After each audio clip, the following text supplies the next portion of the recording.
This show is intended for adult audiences. You know, people with bills, backaches, responsibilities, and a functioning sense of humor. It contains strong language, stronger opinions, and the kind of jokes that might send the emotionally fragile into a full-blown meltdown.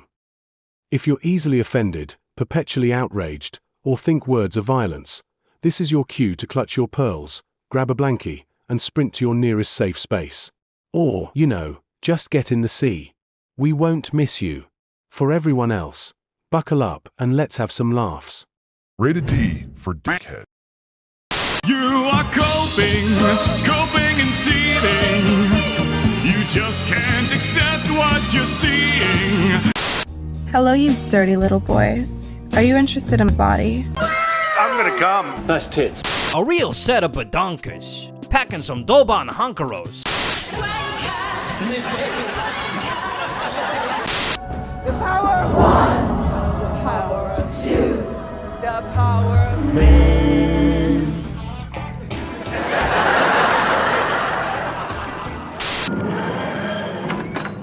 What's going down, babes? Show me the lovin'. Silence! You are too gay to be the doctor.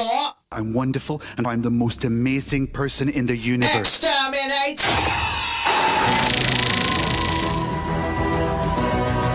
These people are making a lot of money, print money, cash, money, well, capitalism.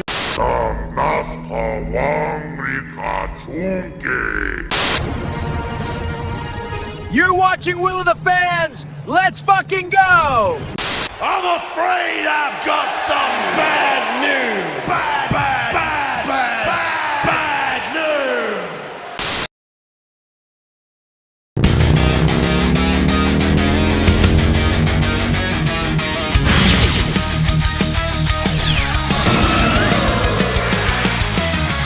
Engines roar through the ash gray skies. The wasteland burns, but hope won't die. Every screen's a twisted lie, built to break us, make us comply.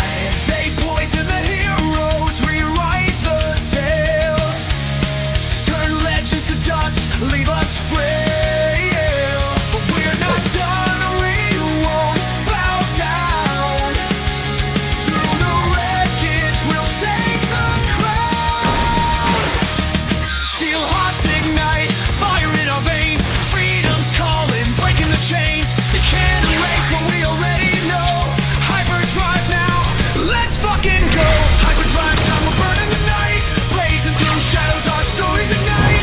Will all the fans come ride with me as we laugh at foolish hypocrisy?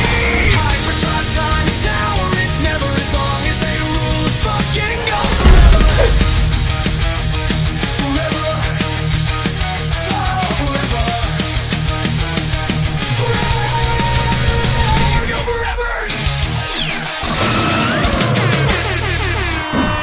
Yeah!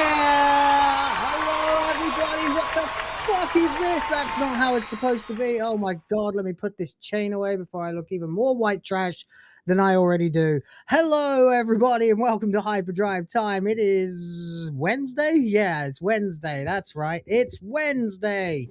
All you incredible bastards in the chat, it's nice to see you. How the hell are we doing? Let's hear a shout out for MagesGuild, who has gone a little crazy at the beginning of the stream. So we will we'll take our cues from that in just a second. But before we get into that, straight out of hell, and apparently not alone, yes, it's time again. Welcome back to Will of the Fans. My name's Will. You know the drill, and it's drive time somewhere, which means it's hyperdrive time everywhere. So, ladies and gentlemen, and nothing in between, welcome once again to another voyage of discovery, racing through the wastes of the internet to the further reaches of your sanity on a never-ending quest to rid the universe of absolute bollocks. Yeah. What the hell is even that? Went a little Randy Savage there on that one. Yeah. Before we set off, please ensure you keep your brains inside the vehicle at all times with your eyeballs firmly screwed to the screen. And who's in the chat already? Let's go through. Ooh, something's been going on in here, man. Wow. Lilith first this time. Good for you. Lucky Lilith, licking the stream. Tasted like British Prime. Are you hitting on me? All right. Anyway, We've got Mitch Ryan in the chat, says whoever first started saying woke is dead is either wishful or ignorant. They may be losing, but they haven't lost yet. It was Elon Musk, actually, but that's an interesting point. No, woke is not dead. Woke has been dealt several serious blows, but the idea that it would just be erased like that is kind of naive. We'll probably never be rid of it in our lifetimes completely, but we can continue to completely and utterly dominate it until it's basically something people have to hide, you know, which is basically what we'll have to accept for ourselves as a term of victory, is when people are embarrassed, humiliated, and shy to ever mention any mention of wokeness, which kind of sucks, you know, because at the same time you say you're for free speech and blah, blah, blah. That's probably why we'll never be rid of it completely. But at the same time, I really enjoy the fact that we have spent the last few years listening to all these little fuckers going, what are you talking about woke? That's just some word that you far-right, alt-right Yahtzees use. We never used that word, even though we have obviously documented proof of them using that word. We got it from them, and they got it from the 1920s. But now, suddenly they're like, Zoran Mamdani is mayor of New York. Woke is back. Oh, wait, woke is felted. Zoran Mamdani is really unpopular, and even the left hate him. And then it's, you know, and then one thing after another. As these companies, the thing that's happening right now, really, I'm sure I'm going to get into it, and I can't believe I'm talking so long for just one comment, but you got a response. So good comment. What we're really seeing, in my opinion, is companies that are either really, really slow to produce their content, i.e. video games take 10 years to make, etc., instead of 5 years or 3 years like they used to, or Japanese, and they have no idea what's going on in the West, and they just keep getting told by their trust and safety departments that they gotta go woke. They'll figure it out eventually. So things keep coming out that are basically a shadow of 2020 through 2022. You know, back when woke was really at its kind of zenith and everyone was pissed scared of mentioning the, you know, the jab or COVID or George Floyd or any of that shit. And now we're really kind of seeing the beginning of the turning of the tide. It's 2022 is an interesting year. I started my channel. Hypno started his channel. Loads of people started their channels, or rather in earnest, we started to build our channels. And there's a whole generation of people that have come up since then. I'm one of the smallest, but whatever, who have really blown into the stratosphere. You've seen it, like Fake Wizard and Kato have been on like FNT and stuff. We're winning. They're on the back foot. There's no question about that. But yeah, no, it's not going to die. There'll be people who will carry this ideology through their lives because they were brainwashed as teenagers, and that's just something we're going to have to adapt and live with. But good comment, well said.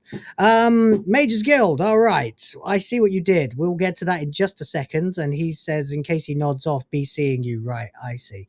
Hopefully you won't. Yes, I see you did get us halfway, over halfway, actually. Rhoda's here, shouting out legend. Hello, Rhoda. Good to see you, man. St. Hugo is here as well, also with the gifty. Thank you. I'll get to that in a second. Then there's me jumping in with my usual grift, hit the limit. There might be a little bit of a surprise if we can hit the limit today. With the permission of certain someone, I might be able to show you something that you have never seen before, and they have never seen before. So we'll see. Hang on a second. I'll just double check that right now. There you go. All right. We'll find out. We'll find out about that. Might be able to do a bit of a surprise, but there we go. Anyway, wow. What a fucking start to a stream. You guys are crazy. It's gone mad. Paul Ashworth as well. Old Man Cad. Hello. Is he in the chat or did he just receive the membership? He's not here yet. That's right. I should probably tell him we're live. But whatever. Anyway. Yeah, fucking hell, what a start. I should probably get to these super chats before I do anything else. But yeah, there we go. Let's have a look then, shall we? We begin quite outrageously. And I'm going to have to keep track of this now because it's all coming in at once. Oh my God. MagesGuild, just straight out of the gate, $20. $20 fucking dollars in the first minute of I don't even know if I was live. No, that was like before we even started the stream by about 15 minutes. It says, hey, black people. Shit. No. This place is a tip, so I definitely don't have any.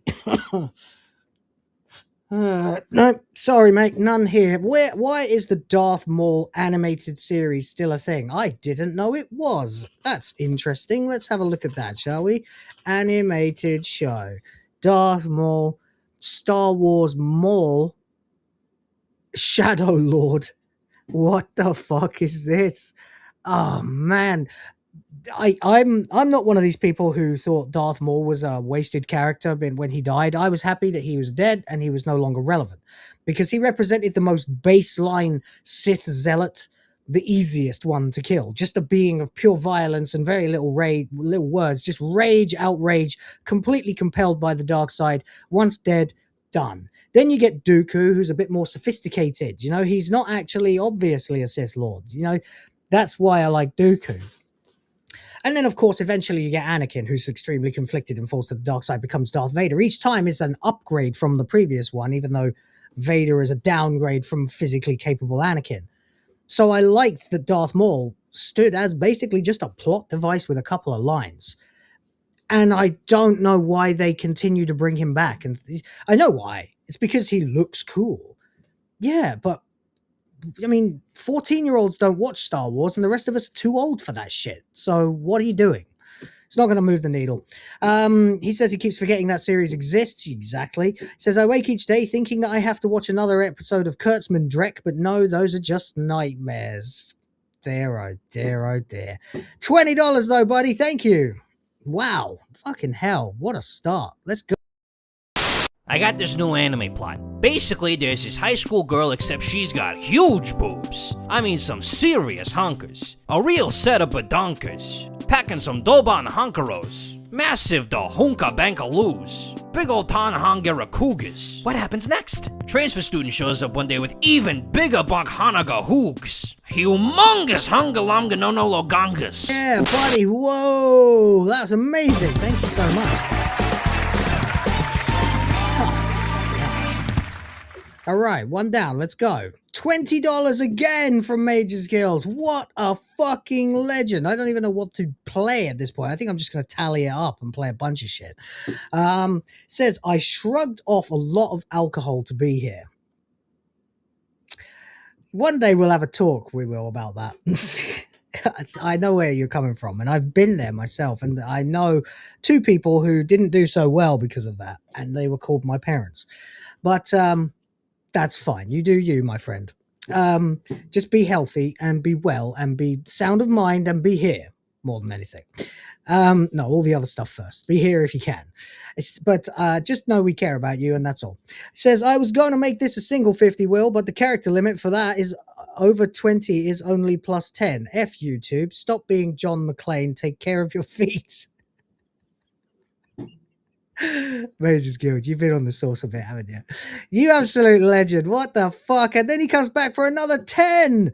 That's 50 total. Like a, my God, man, that's outstanding. What a thing to do right at the start of the show. What a king. What an unmitigated king. Unbelievable. It says, welcome to 2026. Dome Lemon got arrested. Effing hilarious. Keep Clown World rolling on. Please smash the like button. Love you all. Even if I pass out, check my YouTube at Star Wars Complain for lols too. Yes, go and check out Star Wars Complain. That is MagesGuild's haunt, where he posts funny videos of all kinds, not one particular style, mostly kind of AI and then commentary a bit, but funny shit. Always worth a look. Definitely worth a subscribe. Thank you so much, MagesGuild. And then he comes back with another $2 just to top it off. Just $2 there. We're going to run the whole gamut of clips in a second, so I hope you've hold on to your lunch, because you might have a snack break in a second. It says, please share my Amelias in your Discord DMs. I had already closed Discord, but I'll open it again for you, buddy. Why the fuck not? It's the least I can do after you just dropped $52 fucking dollars just to be a fucking pal. That's kind of amazing. Oh yeah. We saw some of these before. He sent me a Father Jack meme as well. Arse biscuits. That's right. All right, hold on. Let's have a look. All right, we start with this. Oh, hang on. Let's share my screen. Let's start things properly. Let's do this. All right, here we go. All right. we got this and this. Boom. Dogs are our friends. Terrorist invaders are haram. Hell yeah, buddy. Hell yeah, they are. Alright, what's next? Alright. We move on to this one. Deport them all. Bouncy, bouncy. Low frame rate, but nice bouncing. Very good. Very nice. And lastly, we have this one, which I'm going to show as well. Hold on, let it load, let it download so I can upload. And then we can watch this one. Well, hey, that is an interesting starting frame. There's a lot I could probably do with that one. And it says, according to the Quran, the Prophet Muhammad was a closeted homosexual who had sex with his boyfriend pretending to be an angel in front of his 9-year-old wife.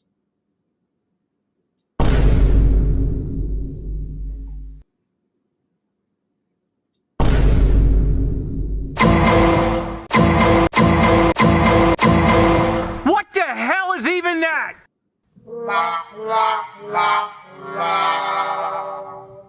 well, you certainly had her say some easy to swallow pills there, man. Wow, fucking hell. Jeez, that's actually I actually looked that up when I first saw that clip, and yeah, there's actually an awful lot of truth to that. That's don't be too surprised, chat. Don't be too surprised. Holy shit, $52. What the absolute flying freaking flinging flanging. I don't even know where to start. Let's go. Oh.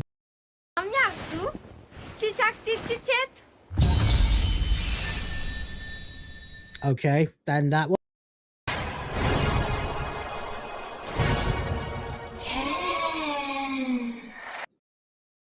Drop it.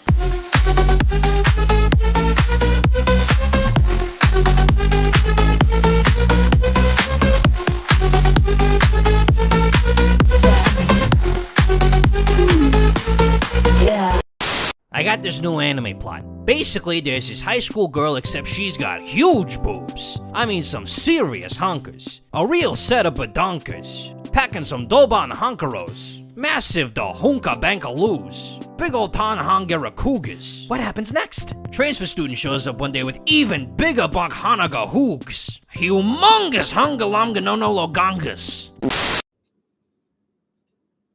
I don't know, man. Oh, these? My boobies? My massive fucking titties? My super stuffed up milkies? My hunger bonger doinky boinkies? My fucking fabric stretching, wind flapping, gravity welling sex mounds? You mean these super duper ultra hyper goddamn motherfucking... I don't even know where to go with that.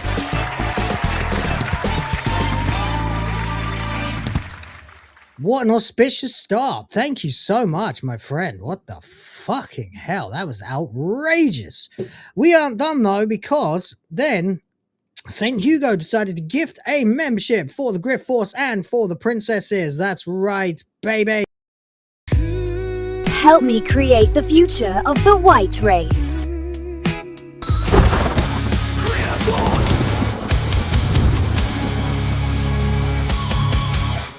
Man, I tell you, at a certain point, I'm just going to have to start calling this pre-stream Legends, aren't I?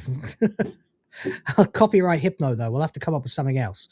Pre-stream superstars. There you go. Paul Ashworth has gifted 5 for the Griff Force and the princesses. My lord, what the hell are you lot like? Help me create the future of the white race.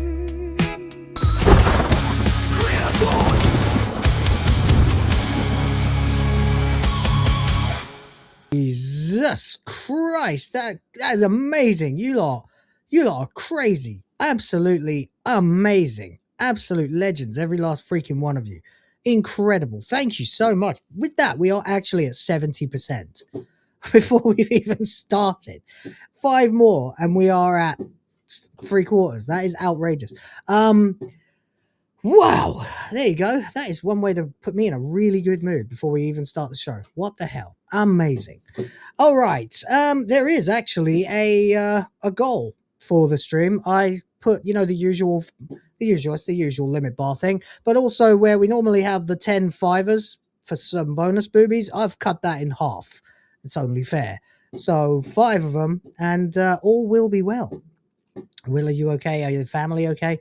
Yes, sir. I'm doing absolutely well. Very good. Thank you. Kids are doing well.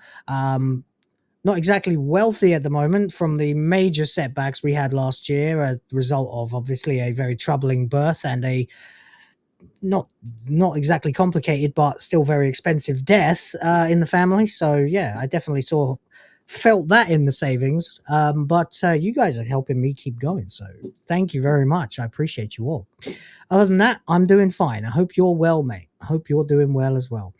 Anyway, there we go. I think that is everything so far. We are very, very close to the freaking goal already. If we can hit it today, that would be the first time for a while. That would be great. And I will play, obviously, the boobas of your choice. If we get the bonus goal, then the bonus boobies. And I have also a surprise for you as well. Hopefully, the person involved with it will say yes, and I'll be able to show you something. Something that is not quite finished yet, but is close enough that you'll enjoy it. 90%, let's say. So there we go. We can certainly look forward to that if we can get, 30 more bucks in the next couple of hours. But there we go. MagesGuild lifting the world for you lot, so thank you so much. Appreciate you. Is this a what? Sing issue? What does that mean? I don't know. What's that mean? Basing. No idea. Anyway, regardless, all is very well. All is very well. Relax. We got some stuff we're going to talk about today. We've got Nintendo going woke. We have also got Minecraft going woke, many other companies doing silly, janky, stupid things, and also a little bit more of a dive into the piss stain files and the relevancy of them to specifically the gaming industry. Because as it turns out, the man has been very much involved in a lot of the things that we hate in all our media. To say that every single element of the modern pop culture and political situation that we despise, whether it is race swaps, girl bosses, transing kids, ugly women, all of that stuff, every single bit of it seems to have somehow at one point touched a certain island-dwelling Mr. Pisstain. And that is a really deep rabbit hole. I know we went down the rabbit hole yesterday. It just turns out that it's not so much a hole as an ant colony, and each path affects a different area of pop culture. So we're going to take a look at its effects on gaming as well as other things as well.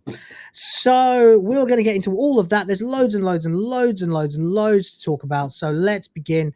But before I do all that, one more thing for all of you guys. You guys were absolutely amazing for getting us this far up the bar. I'm going to take a quick moment to reconsider myself, and you are going to enjoy this. Money, money, money, money, money, money, print money, money, cash, money, well, capitalism, raise a bunch of money, money, more money, money, money, money, heaps and heaps of money, money, money, money, money, money, money, money, print money, money, cash, money, well, capitalism, raise a bunch of money, money, super chat, money. As salty as the sea, calling us no-code names, SJW screaming, but it's money they blame, burning with envy, they're falling flat, they can't handle the sound of a super chat. Yeah! All right! Woo-wee! Amazing. Okay. Anyone here who's a retro gamer or is like me has definitely at some point had their life influenced by Nintendo. Even if you've never played a video game in your entire life, you've certainly heard of Nintendo, you've probably seen something from Nintendo, or you know a kid or someone, a friend who is into or has at some point been into Nintendo. It's literally just the way of the world these days. Such is the influence of this fucking megalithic company. And they've spent the last Jesus, 9-10 months at this point, systematically eroding and destroying every single shred of goodwill they have had with gamers for almost time immemorial at this point for a lot of people. Longer than a lot of people have been alive, let's just put it that way. And now we stand at the precipice of woke Nintendo, which of course we've all seen coming. You know, we've all been aware at some point Nintendo was probably gonna do this. We saw they had kind of a trust and safety, almost a DEI department that was forming, and that was definitely a red flag. But now we unfortunately have crossed the Rubicon. We are through the looking glass. We have got non-binary and same-sex relationships in a game specifically marketed towards children. And I'm not very happy about it. This was actually brought to my attention. I don't know how I missed this, but I did. It was brought to my attention during WTF Live last night with John and Rhoda. I think it was Danger Island who showed up and told me I needed to react to it. And damn, was he correct. Because fuck, if this doesn't... This is a carpet's worth of thread to pull. And we're going to go down a lot of rabbit holes, a lot of connected shit, and we're going to try and get through all of this. Now, obviously, some people probably haven't seen the Tomodachi Life reveal that came up at the direct that they did. I'm going to try and bring it up again for you guys so we can have a quick look at it, just to prove that I'm not crazy. We have, of course, this. This game has me characters, which you can customize and interact with. Now, this guy... I just want to point this out, right? There's this gentleman here, this fine, upstanding, middle-aged Japanese gentleman. Does he look like he gives the tiniest rat's fucking testicle about wokeness, about LGBTQ rights? I don't think so, particularly because Japan, as a culture and as a nation, by law, does not give a rat's ass about LGBT or Q. And oh yes, we'll be uncovering why there's a T and a Q in a little while, and it has something to do with a certain Mr. Pisstain. So there we go. Now, let's just allow this poor gentleman, this poor bewildered looking man to get his get off the screen. It's not about you, buddy. You're not on the hook for this one. You're just the guy who probably made the game or is just presenting it or some VP or whatever. John Grant, never played any Nintendo. Really? You must know someone who has. Anyway, get a load of this shit then. This is Tomodachi Life. If you don't know what Tomodachi Life is, it's a game that came out in 2014 for the 3DS, and it was intended to be kind of like an Animal Crossing, but more involved with social interactions. You become a person, you live in the world, you can interact with other people. I think there was an online element to it. I can't really remember. It was just basically you can live your life in a fun, wacky, a little bit glamorous kind of way. It's mostly something that young girls enjoy. Your kids played, right? Then there you go. I am 40 years old, which places me right about in the middle of the human race right now. So there I am. And I am actually, and I always have been, as gaming has developed, I have stayed exactly on the average age of a gamer throughout my entire life. It's just very strange, but every time the average goes up, it's the same age that I am. Anyway, this is a game that is intended to be used by tween girls, perhaps, maybe little girls. They'll create the me's of their friends and themselves, and then they go into the game and they get to go to restaurants and they get to have social interactions and they can sing pop songs on the stage, and you can put the lyrics in and they'll sing it in a silly synthetic voice. I remember buying Tomodachi Life for my ex's kid at one point, and then she came up to me and she wanted me to listen to this gay little pop song that she'd written, and there's her character on the stage dancing and singing, and the song is literally just about farting because she just put the word fart in as the lyrics the whole time. So little girls for you, there it is. I think she was about 9 at the time, and it's cutesy wootsy. There's very little here for an adult. Let's just be clear about that. Now, unfortunately, having said that, and before we go any further, I really do feel like I need to establish something of a ground rule here, an establishment that needs to be addressed. There are 3 categories of Nintendo fans. 3. The 3 categories are very simple. There are adults who played Nintendo when they were kids. They saw the quality, they got hooked on the franchises, and they've continued to play them, or at least dabble in them well into their middle ages. I am absolutely one of this category. I still occasionally play Mario. Hell, I even dabble in Pokemon from time to time, or at least I used to before the quality died. And of course, I mean, this is never going anywhere. I'm Zelda for life. You know, they're another thing, you know, I got all of them. Anyway, I was even looking at that fucking Lego Ocarina of Time Final Battle set earlier on, but it's $130. Oh, but it's got Ganon and Link and, oh my god, a Lego Master Sword. Anyway, see, I'm a mark sometimes for Nintendo, or at least I used to be. The second category of people that are using Nintendo products then are kids, straight up kids. 10 years old, 5 years old, 15 years old, kids. Totally the absolute intended target demographic for Nintendo as a company. 100%. No doubt about it whatsoever. And the third category is adults who are probably in their 20s or maybe 30s at this point. Social justice obsessed, rainbow haired freaks, deviant, who these are the sorts of people who draw furry fan art and pregnant Sonic. Okay, these are the kinds of fucking freaks that escaped Tumblr and brought wokeness to the wider internet. But unfortunately for us, they are here, and they like to surround themselves with cutesy-wootsy, kiddified shit. Fluffy pillows, furry toys when they're 35 years old. Pathetic, socially dysfunctional freaks, let's be honest here. And these people also, excuse me, take a very active interest in Nintendo. Specifically, shit like this.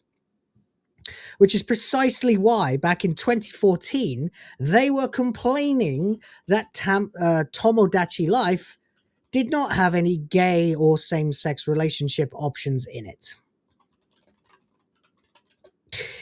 So there we go.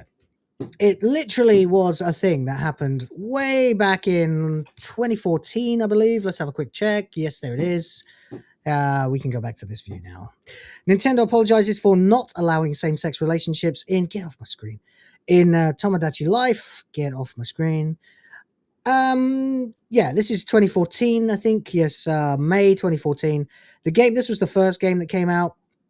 You can have relationships. You can get married in the game. You know, it's all very girl-centric. You know, these are the kinds of things that girls want to play, not guys at all. It's all very to us, you know. But they stated that they were committed to fun and entertainment for everyone, but they issued a formal apology on Friday afternoon for failing to include same-sex relationships in the upcoming 3DS game Tomodachi Life. It's a life simulation allowing players to use virtual avatars known as Miis to engage in everyday activities with each other, from eating to modeling clothing to falling in love with other Miis, right up to and including marriage. But no same sex. Did you know that children, by and large, under the age of, say, 12, may have heard of sex? They may have tried to comprehend it at some point, and I know this because I distinctly remember being very curious about what this whole phenomenon was when I was a kid, but still really not understanding it at all, no matter what, because no one would really tell me the truth. You know, it was like, why do we like looking at boobs so much? You know, it was stuff like that. But beyond that, really, it's not relevant. And this is for kids younger than that anyway. So the point I'm trying to make is, kids don't need guidance on how to be gay or straight. When they hit puberty, it will all become very clear. My friend, one of my best friends, young cousin, was a young lad, like 7 or 8 when I first met him. And my friend told me, he's like, that kid's going to be gay. And I was like, really? He's like, yeah. was like, how do you know? He's like, well, he's not interested in anything right now, but you can just tell he's got a mannerism and affectation. Sure enough, 13, 14, kid comes out.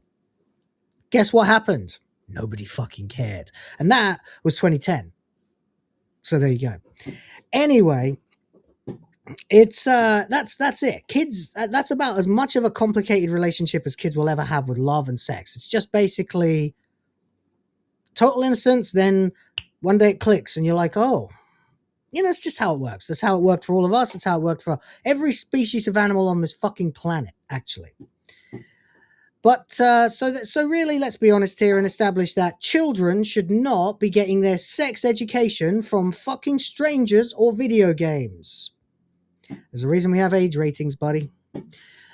Now that we've established both what Tomodachi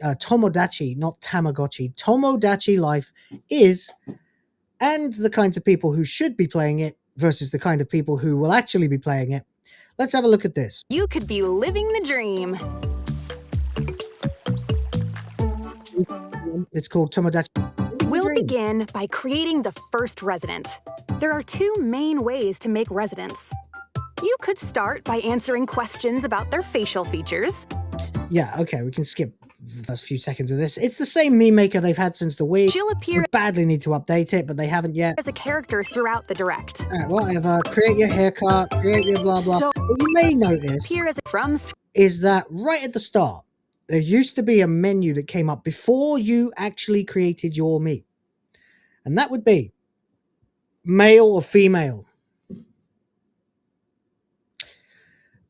I mean, this is how every Pokemon game starts, apart from the first two generations. Since Gen 3, are you a boy or are you a girl? That's it. Which one are you? And to be fair, it always seemed a bit weird that he was asking the question. Professor Oak, obviously I'm a boy, you know. But it's a game and he can't see me, so fair enough. I'm a boy. But the point was, you always had the choice. That choice. And that is the only choice, because that's the only two that actually exist in biology. Anyway, let's continue. Scratch. Let's try creating a college student. She'll appear as a character throughout the direct. Let's create a college student. A college student in a game for 7-year-olds. A game for 10, 12-year-olds. Okay, I wonder why. From face types, blah blah. Oh, by the way, interesting that they've gone with a person with a brown face, considering Japan are as white as I am, and I know that because I see them every day. And there are more leagues of Japanese people here in Cebu, so there we go. There are so many parts, including ones unique to this game. You can even choose the shape of ears. You can have elf ears. Right, so then there we go. So here we are. They've given her a name. Her name is Angie. Oh shit, did I call her a her? Oops. Oh, I better go sit on the naughty stool. Fuck's sake. Let's continue. Also choose their name and gender.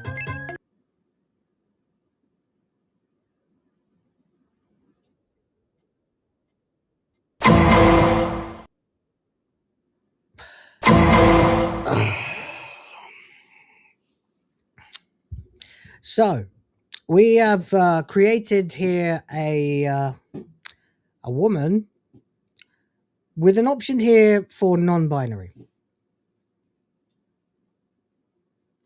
The country of Japan does not recognize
Hello, everybody. Can you hear me? Can you see me? That's the question. Am I here? Yes, I am.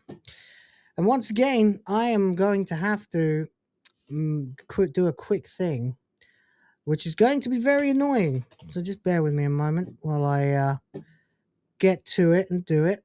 At PLDT Cares. Hold on a moment and just bear with me while I get this up on the screen so that you guys can see it too. Why not? Fuck it. Let's do it this way. All right. Are we still alive, chat? How many people did we lose? Quite a few. All right.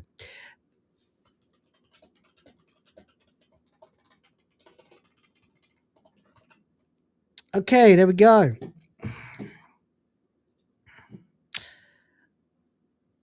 Right. Now that that's done, back to Tomodachi Life, shall we? Thank you, and sorry for the irritation of me being kicked there temporarily. Did anyone send any cow puns while I was gone? No. Rhoda, come up with a subject for puns today. Let's see if people want to bite. Anyway, let's go ahead and watch a bit more, shall we? Now you can apparently be... Yeah, it is my internet. What it is my internet provider uses periods of low traffic to reset their system. And they're doing it at the time when I'm streaming, even though I've told them to stop doing it. Because I don't give a flying fuck when other people are asleep. I'm working. You will fucking do as I tell you, or I will stop paying you. And then they'll, oh, no, don't stop paying us, sir. We'll help you. And then what happens is Evie Marks is particularly terrible at recovering from something like that, whereas StreamYard was very, very good at recovering very quickly. As soon as the signal was back, I was back. This takes like 7,000 hours to load the studio, so that's the problem. Anyway, here we go. Binary, okay? So that's where we were at. The whole system is completely and totally fucked, right? At this point, they are effectively telling children, a game for children, regardless of who will actually play it, children will also play it, that you can choose non-binary. Now, of course, there are also parents, teachers, and schools that are also supporting this absolutely whacked out, unnatural, anti-biological way of thinking, and it needs to be shut down extremely quickly. Personally, for me, this is almost the final straw as far as I'm concerned. I think that I'm, at this point, even as a colossal Zelda fan myself, I'm feeling like it might be time to say goodbye to Nintendo for the rest of my life. And that's fine. I have their entire library of games available to me at any time anyway, up to the GameCube era.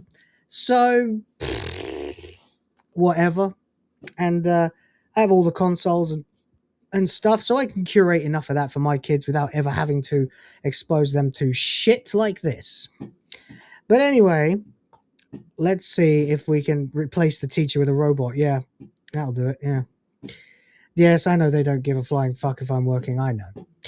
Anyway, I'll be switching as soon as I can afford it, which will probably be in about 6 years. But there we go. Let's get on then. So you can choose male, female, or non-binary as your gender.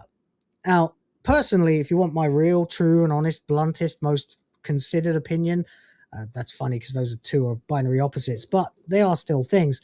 I think we should absolutely, as a civilization, ban the word gender. Like, completely and totally ban it. It's a word that was invented by John Money in the 1960s as a pretense to doing horrifying experiments that rendered two twins dead. Him and a couple of other people as well. If you watch What is a Woman, you will learn about all of this, but I already knew about John Money anyway. And very soon you will discover that all of this has actually been something that's been pushed on us for generations now. And actually, who's responsible? So yeah, look forward to that. As I said, this is not just about Nintendo. It is going to lead us down a fucking dark rabbit hole. Hopefully not as dark as the last one.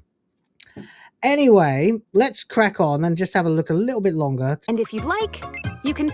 That's the other one. Yes, you see, as we swept across the screen there, we went from choosing the person's gender to choosing their dating preferences. You are asking 6, 7, 8, 9, 10, 11-year-old kids to choose not only what they are, but to choose who they are open to dating. So as you can see here, this brown dye-jobbed woman of color that's been created by Nintendo is a female who is open to dating males and females. Thus, she is greedy.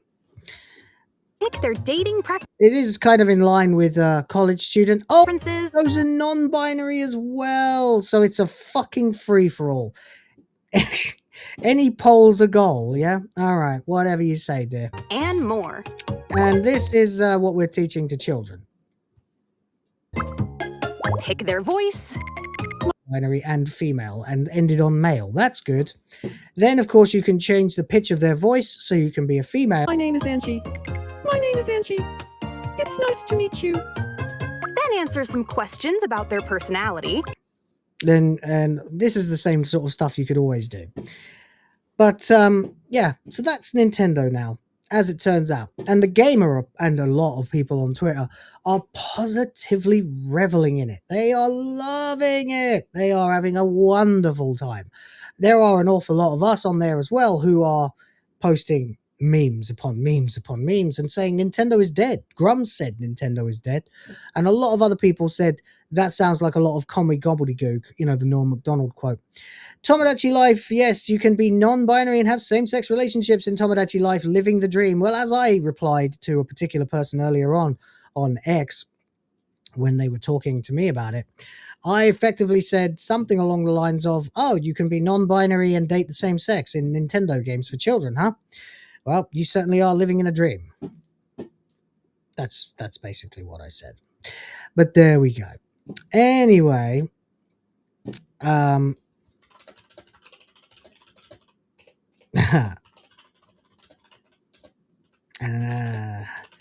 this is disgusting.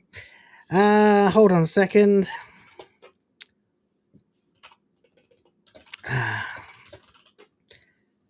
All right, let's have a look and see if I can find my tweet from earlier. No, I can't. Doesn't matter anyway. But yeah, that's effectively what I said. If you are trying to live in a kid's video game as a non-binary person having... I don't care if you want to have same-sex relationships. I mean, that occurs in nature. But I still don't think it's something that necessarily should be pushed on kids. The thing is that... And I know we have at least one or two gay people in the chat right now, and I have no issue with gay people. But do you all need someone to tell you that you're gay? Do you need a video game to teach you? Or would it be that you're just playing the game? Play the game. Most people would marry the opposite sex. Then you grow up a bit and realize you don't want to do that. Seems to me like it writes itself and has been doing so for thousands and thousands of years. So I just feel that this is not actually helpful, and in fact what it's really doing is what we already know it's doing, which is trying to propagandize it. So, yeah, not a big fan. Not a big fan at all. Anyway, no Nintendo series is ever truly dead, and the return of Tomodachi Life proves that. One of the quirkier games released on 3DS 13 years on from the original's arrival, Tomodachi Life has been unexpectedly revived for Nintendo Switch. Not even Switch 2. And now we know exactly when we'll be able to start playing. That's why they've put it on Switch and Switch 2, by the way, because they know you can't all afford Switch 2. But this way they get the maximum exposure to it. Rhoda's here for 2 Poundingtons. Thank you for the legit currency. Says, let's call Amelia memes Amemelias. Ah.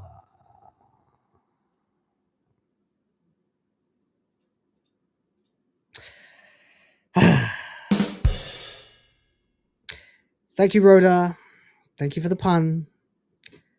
As everybody knows, I absolutely despise puns. I hate them. I hate them so much. But thank you for $2. £2, in fact. Thank you very much. 72%. No, actually, nearly 73% to the goal. Let's see if we can get it up there, guys. Would appreciate it. Especially memberships at the moment. We are hemorrhaging members. Everyone's dropping the super chats. So drop some puns if you want. I will have to read them. I may go insane afterwards, but I will have to read them. So they're celebrating this, of course. They are celebrating it. I didn't ask for one. I asked you to choose a category for everyone. The hype surrounding a new Tomodachi Life shouldn't come as a surprise. Sure, there were a lot of people who said, "What the hell is this?" or words to that effect when they showed off Living the Dream for the first time last year. It's an odd one to pull out of Nintendo's very mixed bag, but not really. It's a game. It's bound to get a sequel. Everyone's been saying it'll get a sequel one day. Tomodachi Life sold 6.72 million copies, making the 11th best-selling 3DS game ever. Well, they packaged it with 3DSs. A lot of them. So, not a big surprise, actually. It doesn't sell 6.2 million copies. It was installed on 6.2 million 3DSs. Even more impressive, other than Yokai Watch 2 at number 10, every other game on the 3DS that sold better than Tomodachi Life had a big Nintendo IP attached to it, like Mario Kart or Pokemon, also bundled with 3DSs. That also explains why Nintendo wants this on the original Switch. Yeah, okay. Because kids all have Switches already, and not all of them have Switch 2s. Because a lot of people are not buying Switch 2s because they don't want to pay $500 for a new Switch. Myself included. But there we go. But yes, as I was trying to share before, Japan actually doesn't give a shit about same-sex marriages. As was published in 2022, Nintendo decided that they would recognize same-sex marriages even though Japan doesn't. Which is hilarious because now you get to picture all those Nintendo executives committing seppuku for their culture crimes. Because Nintendo of America will not fucking stop with this shit. Nintendo is woke, ladies and gentlemen. There is really no way around it. No beating about the bush. Nintendo has gone woke. Okay, that's fine. That's fine. It's very disappointing, but it's not the most disappointing thing that's ever happened to me in my life. It's up there a little bit, but it's not, it's not in the top, say, 5. Not even maybe the top 10. I am actually, like most of you, probably quite ready to say, I'm 40. I've played all the Nintendo games I'm probably likely to play. I was already starting to lose interest. Mario's going off in weird new directions. Zelda has been great, but still it's going off in weird directions a little bit. Movie looks okay. Maybe we'll check it out. Don't really care about anything else. Pokemon shit now. That Donkey Kong game that came out looked boring as fuck. The only entertaining thing I got from that was watching Darkside Phil fail to play a game that's obviously marketed towards children. What else we got? Metroid Prime 4. Absolute catastrophe. Didn't even sell 1 million copies. What else? Let's see now. Star Fox. Not seen since Star Fox Zero on the Wii U, I think. Yep. No Star Fox on Switch. That's weird, isn't it? What else we got? They haven't done anything with Yoshi for a while, although that's not really a separate franchise. That's really Mario. What else? What else are the big Nintendo IPs? I can't even think now. Mario. Oh, Pikmin. Did they do a new Pikmin? I think the last one was on the Wii, wasn't it? Think so? Yeah. I think F-Zero haven't had a new one for a while. F-Zero 99, 2023, I think. Yeah. Golden Sun, no. Kirby. If Kirby comes out as non-binary, then it's really over. But I'm not interested in 90% of these franchises in the first place. I like Mario Kart. I like the Mario games. I like the Zelda games. I like the Metroid games. Star Fox. That's about it, really. That's about it. Yeah. So I don't need Nintendo in my life, and neither do my kids. And so there we go. At the end of the day, I probably won't be coming back. Probably won't bother getting a Switch 2 at this point. Unless they announce something Zelda related that moves the needle in an incredible way for me. by, not bothered, not fussed. Excuse me. But there you go. So when did this all start then? Well, obviously we know that Nintendo of America, the core problem of Nintendo is Nintendo of America. Based in California, they were the first to become woke. They were the first to bring in the DEI. And of course, they just lost their CEO, Doug Bowser, who was basically the wicked wizard of greed. And now we have the wicked witch of woke. So there we go. The only thing that could probably have been worse, good Lord, look at this bitch, man. Seriously, she looks like someone took the Wicked Witch and like gave her a haircut and threw a smock on her. This is the chick who has been in charge of their marketing. And they made her CEO because she's a woman.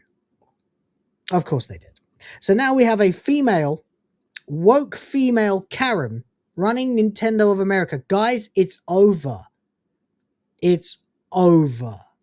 I'm sorry to have to tell you this. If you still have any stock in Nintendo mentally or emotionally, I'm telling you now, spin it backwards and turn it into a retro obsession. Do not bother to waste any more of your energy on Nintendo or your money.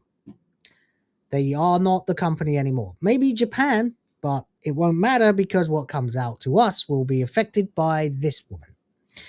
This woman who went to the New York Game Awards. Yes, she did. She certainly did. When they happened recently. And yeah, she revealed, she went on to a video. And I think I have it actually. Hang on just a second. Where is it? Oh, okay. Hold on a moment. I'll bring it up on the screen. I'll get it for you. She appeared at the New York Game Awards. Get off my screen. Hold on a second, folks. There we go. And gave a nice little speech for a minute and a half or so, where she gave us a clear indication of what she's all about. Let's take a look. Hi, everyone. It is great to be here.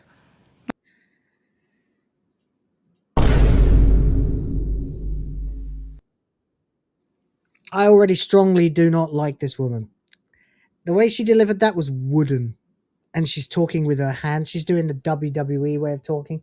Guys, we're going to be going over here now. And then you need to know that this is what we are doing. It drives me crazy when people do that. It is great to be here. My name is Devin. And before anything else... My name is Devin. She says, leaning away from the screen. Why do people do that? Don't you think that's freaky when people are like, hi, nice to meet you. My name is Will. My name is Will. And today, I'm going to be talking to you about Tomodachi Life. Being woke. It's utter cancer. I hate it.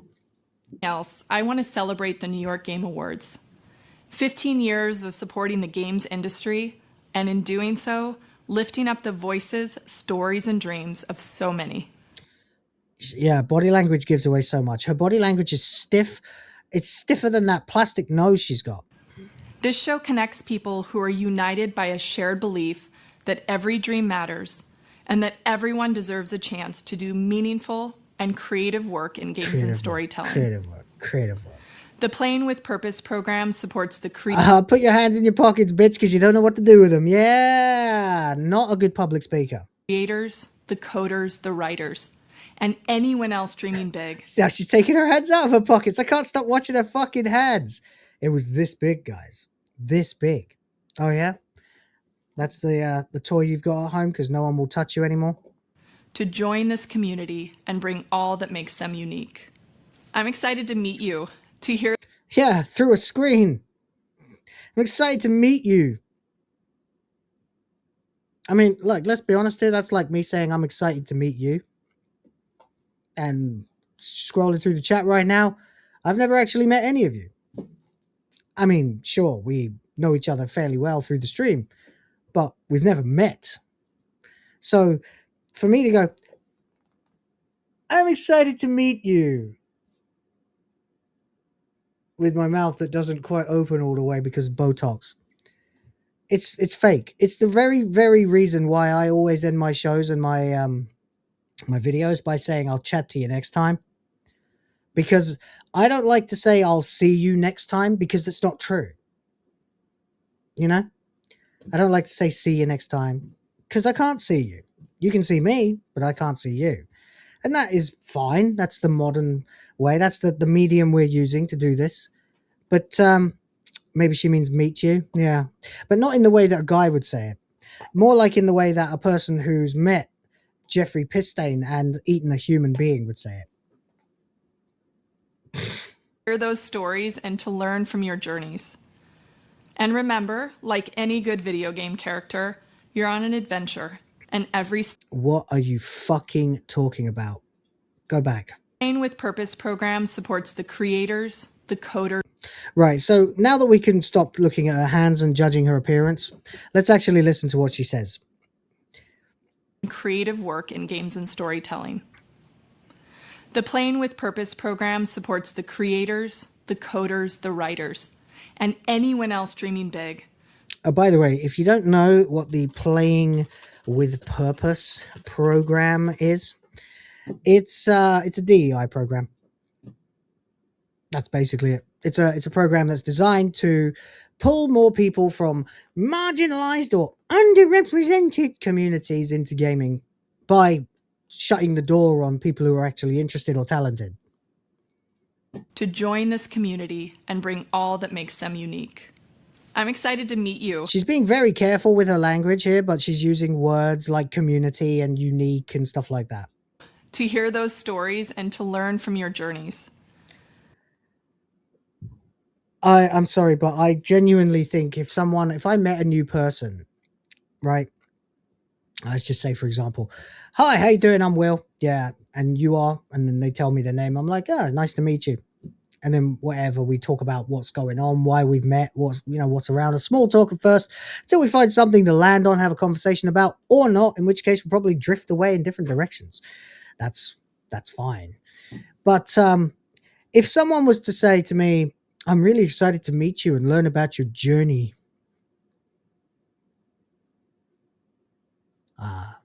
Say what now? I'm really excited to meet you and learn about your journey. Hello, police. Yep, I found one.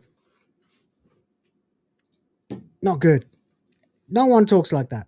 Nobody talks like that. Except for woke tard lib freaks. That's the only people. And remember, like any good video game character, you're on an adventure, and every step you take matters. She's saying this to a bunch of fucking people who make games and write about games. Principally people who write about games.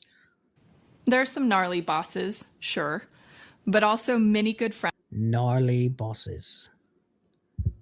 Gnarly. Gnarly, dude. There's some gnarly bosses, man. Tubular. Radical. Friends along the way who will support you, and powerful rewards for those who persevere. So keep believing, keep playing, and know that you truly belong in this game. Belong. Now, you may have, I made it really obvious there. Some time ago, last year, 2024, I think, we all started to get wind of the word belonging, which of course is the new DEI, DIB, remember that? Diversity, inclusivity, and belonging, which basically is just their new term for equity, which of course, as we know, is not the same as equality.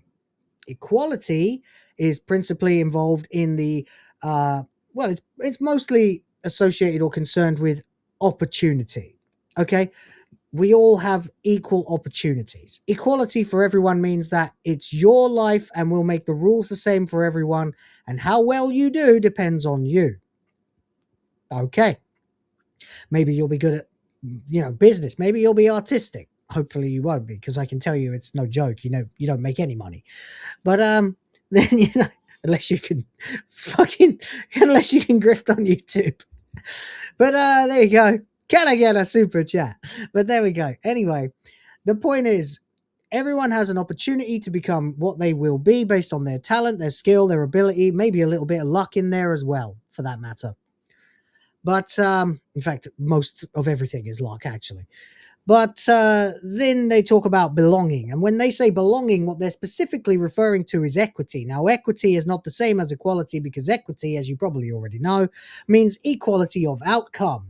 Meaning, no matter where you start on the board, you all end up with the same score. You all win. You all lose together. Everyone gets to the center. No one gets to the end. No one fails. You all end up in the middle. The worst place to possibly be. You can't exceed or excel beyond expectations, because they will hold you down because you're doing too well. If you happen to be, as most people who are, for whatever reason, culturally more interested in learning to code, white or Asian, you are not going to get those opportunities. They're going to go to a black woman because they got to meet their diversity quota, no matter how talentless or useless she actually is, or how passively interested she is, or how much she's really just using it as a platform for her fucking activism. That's the problem. That's also called communism. Yes.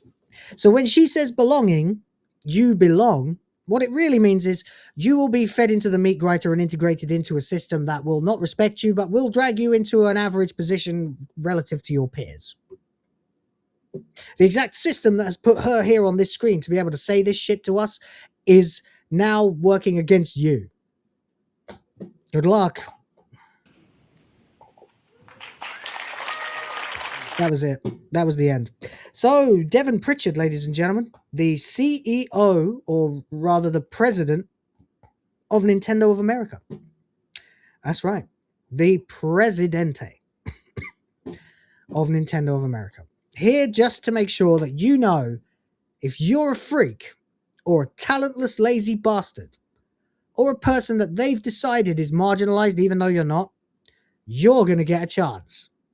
And if you're white, talented, Asian, intelligent, or not that those things are all necessarily related, but if you're any of them, yeah, we might just throw your CV into the wood chipper for someone else instead who has come from the ghetto and has no experience whatsoever. Okay, you're hired. It's fucked, guys. Nintendo is fucked. There is no point in investing in this company anymore at all. If you own a Switch 2, sell it. Might as well. There's no fucking point. Fuck them. Fuck them all. This will be the death of them. Not soon. It's Nintendo. They have a war chest. They survived the Wii U and they survived the Virtual Boy. They survived everything. But this will be the fucking death of them eventually if they keep going with this, because woke is cancer for capitalism. And regardless of what they think capitalism is, it is centrally preoccupied with getting the largest number of people interested in your product, which means catering to the widest audience, not the most marginal. So there we go. Yeah, Ubisoft 2.0, I wouldn't even call it Ubisoft 2.0. Every game company is like this at this point. EA's been doing it, Ubisoft's been doing it, Activision's been doing it. But they've been doing a lot more other stuff too. A lot of other stuff. Pirate Nation covered this. Of course he did. Nintendo's Tomodachi Life, Living the Dream, introduces non-binary me, gender identification, and same-sex relationships as official options. Learning the Law says it's over. It says at least they know the correct audience that plays games like this. True. It's kind of true. Nintendo went woke. Nintendo was always woke. You just didn't care. Still, you could weaponize it. Because Birdo. He thinks he's a girl and he spits eggs from his mouth. He'd rather be called Birdetta. That's not woke. It's based. It's a guy who thinks he's a girl. That's what it said. It's not disputing that some guys think they're girls. We're just here to remind them that they're not. Anyway, there you go. There's the Pokemon screen. Are you a boy or are you a girl? Which? Pick one. Never fails. Leave the multi-billion-dollar company alone. Yeah, of course. And then we've got this nice little meme here. Are you a boy or a girl? I'm non-binary. Sploosh. Yes, we do have Pal World. And I need to get back on that. I need to get back on the server that James Ott made for us to play on privately. and we absolutely should all be playing on that. I will return to it as soon as I am done with many, many side projects that I have going on at the moment. Anyway, we then move on to other things that are related. The big question is, why do these companies become so woke? Why do these companies become so progressive? What are they doing? What are they thinking? Well, hold on a moment and let me just organize myself a little bit here. 1 second. I've got a thing I want to show you guys. Indeed, we've got plenty that has come out over the last couple of days related to this, but not strictly speaking tied to Nintendo yet, but the greater narrative in general. And of course, it all ties back to Mr. Pistane. Because you see the L, the G, the B, the T, the Q, all of that bollocks that gets thrown in your face every day and ruins your entertainment. All of that shit that they are pushing, non-binary in Tomodachi Life, had to start somewhere, right? It all had to start somewhere. Turns out, it actually started a long time ago.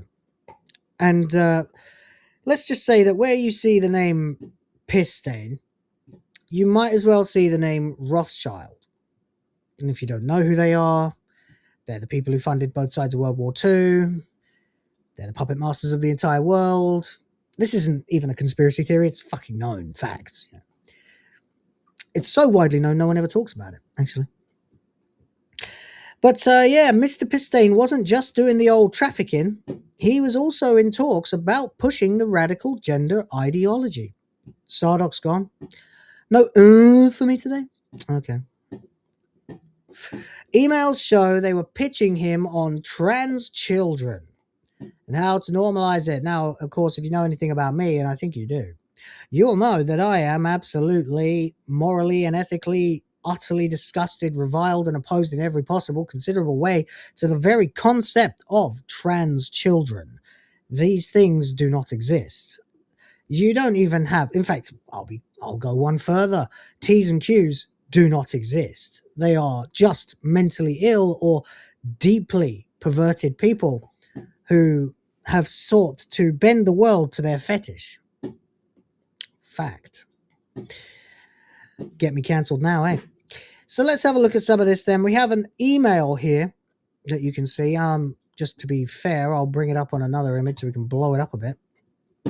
From a Mr. Robert Trivers to a Mr. Pistane, saying, it's very simple. I will compare male to female with female to male. With greater molecular control over development, we are increasingly capable of producing novel phenotypes, more feminine men by blocking testosterone receptors or castration, and at the same time, increasing estrogen production. The one blocks male features, the second encourages female features.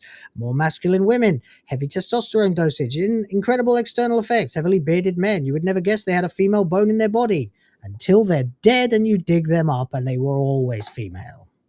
And it's actually not even remotely true. You can always tell. Always. First kind male to female is 4 times more frequent than female to male. The first is attractive. Here's a woman with a cock, apparently, according to this gentleman. No. So if that is your fantasy to suck a man's dick, otherwise you are completely heterosexual, it would be much nicer if the rest of the organism is female, then you get the best of both worlds.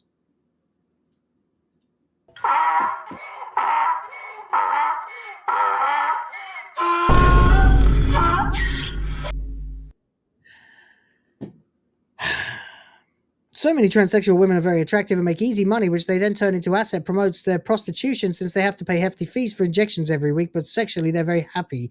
Once you've reached manhood, even castration does not prevent the sensation of organism. This is an email that was sent to Mr. Pistane. Yeah. If you like smelly masculine men, you want that hard cock that comes with the show. You do not want one of nature's more complex and variable structures, the pum-pum. This guy's like language level is extremely weird. Just as an aside, he's describing hard cocks and pum-pums. Bet you any money this guy's got only daughters. Anyway, so there's one. That's one disturbing email that was sent to Mr. Pisstain. That's one. Then we have this one from Al Seckle. Says, Jeffrey, the bots did the sweep. Here are the new results taken as of a minute ago.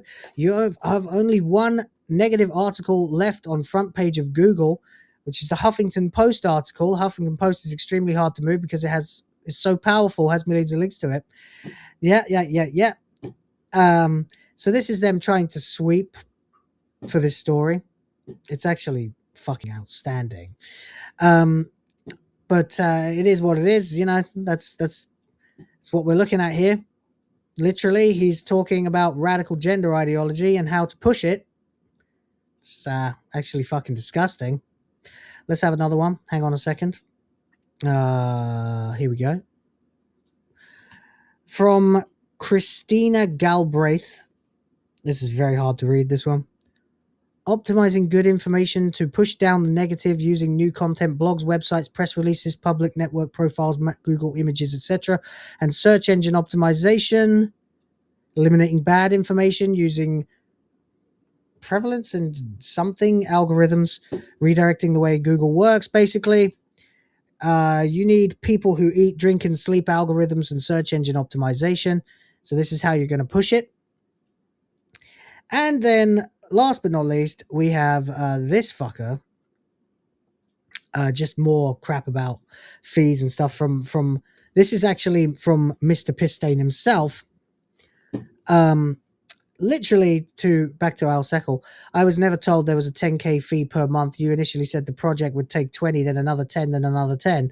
The information contained in this communication is confidential. Maybe attorney-client privilege may constitute inside information and is intended only for the use of the addressee. It's the property of Pisstain, unauthorized use, disclosure, and copying of this information. That's the thing that he writes at the bottom of every email over the weekend, he said, as to when they're going to meet. So yeah, he was 100% part of that.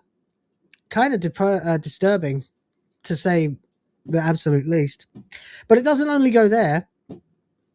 It turns out he also had a really strong working relationship with lots of people in the games industry. Like, for example, Bobby Kotick, the disgraced ex-CEO of Activision. Now, what exactly was the controversy around Bobby Kotick again? Widespread sexual harassment and discrimination allegations. Reports alleged he was aware of misconduct for years, protected accused employees, and in one case threatened a staff member. And he was very, very close with Mr. Pisstain. This is great, isn't it? This is a lovely day. What a lovely day. Please go ahead and help me fill up this fucking gold bar that MagesGuild did the lion's share of for you, so that we can enjoy something to give us a happy ending at the end of this fucking show. Okay, what do we got here? We got Pablos Holman. Oh yeah, Pablos Holman. This guy. I forgot about him. Hang on a second. I got to find a picture of this guy. This guy is... I don't know what to tell you, except this guy looks like he's got what the Germans call a Backpfeifengesicht, which is an exceptionally punchable face. A face in need of a slap. True story. And yeah, he's involved in this relative to... One second. Relative to Bobby Kotick, because it says we can't this is George Torch, of course, doing God's work, saying the Epstein emails, blah blah, involving Activision's Bobby Kotick go beyond disgusting. Either we create and market our own games, or our hobby will be forever destroyed by corruption, greed, and progressivism. That's true, but actually there's more to it than that. 1 second. Found you. Before we get to this one, additional emails also reveal his advisors talking to former CEO Bobby Kotick about microtransactions in Call of Duty back in 2013. So, let's pull this one up and have a look. This is the one from Pablo Solomon. I'm all for indoctrinating kids into an economy.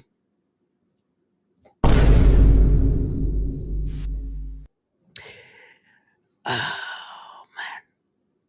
Kotick Bobby CC'd, by the way.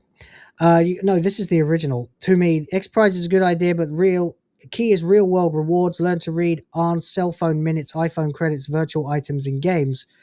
Guy replies, I'm all for indoctrinating kids into an economy. You gotta love how his example for real world rewards is virtual items in games. Pablos. Yeah. It's literally about putting Call of Duty microtransactions in place. That's what it's about. And so there's more, of course, related to this. But it goes on and on and on and on. Now, just give me a second because there's so many tabs here.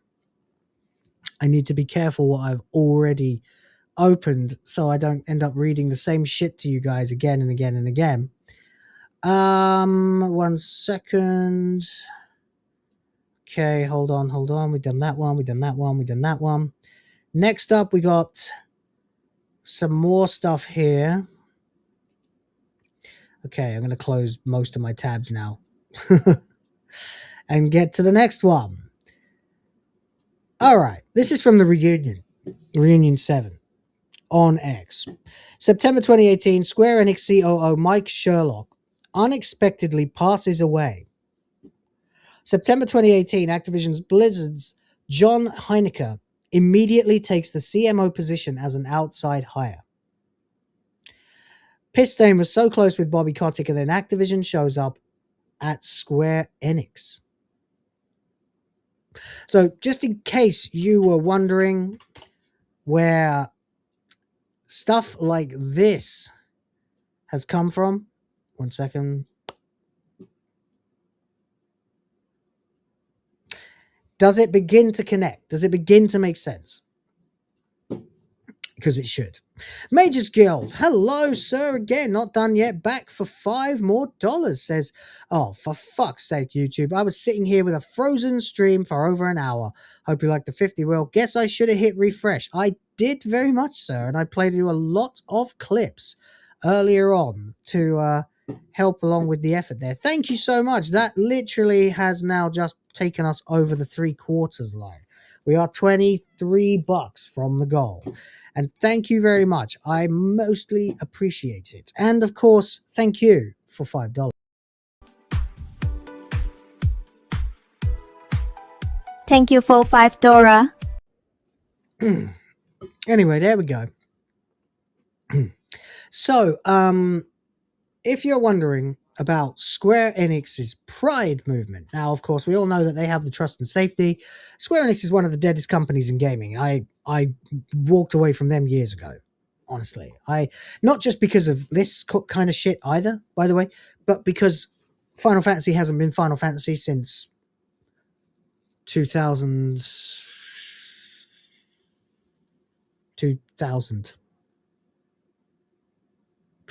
Ooh. So there we go. Anyway, let's have a look at a bit more of this stuff then as we continue to dive into the rabbit hole of the Pistain connection to for fuck's sake, the one-man army. What the shit, man. Oh my god. All right. MagesGuild for $23.01.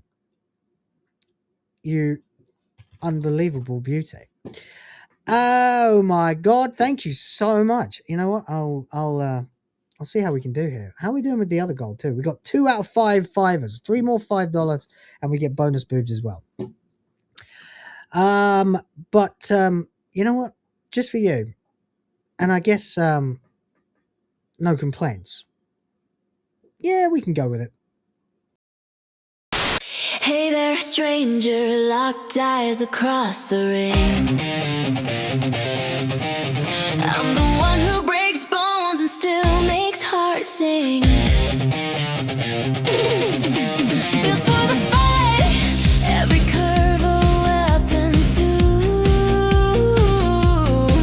But tonight I'm craving something only you can do. I've thrown down champions, left them begging on the mat. Now I want you under me. How about that? Round one. Come closer, baby, feel the heat I bring. Gonna pin your wrist, make your whole body sing. I'm rough, I'm fierce, got that killer stare.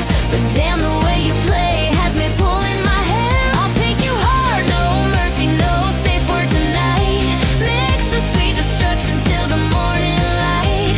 One wild round, bruises blooming like art.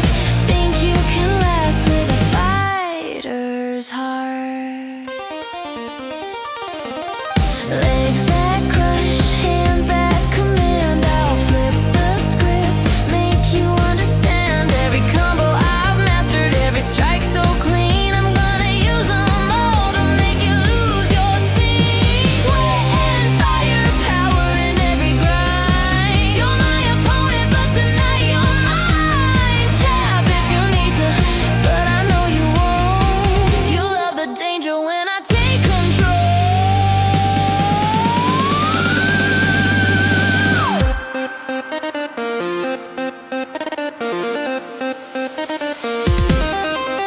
Come closer, baby, feel the heat I bring. Gonna pin your wrist, make your whole body sing. I'm rough, I'm fierce, got that killer stare.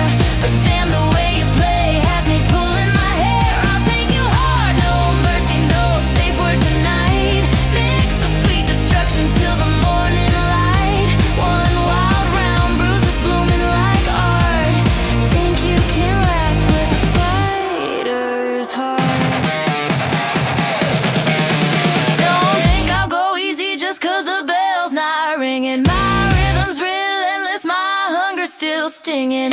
A little choke, a little bite, a little more, till you're shaking, begging, crawling to the floor. Literally wrapped in skin that's burning hot, and you're the prize I wanna take apart.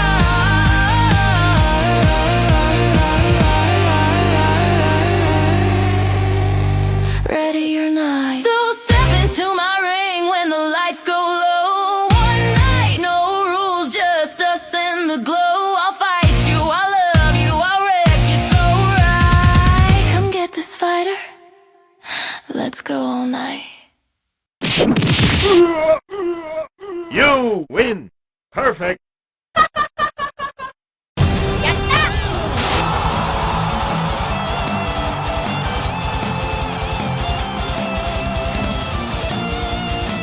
Wow.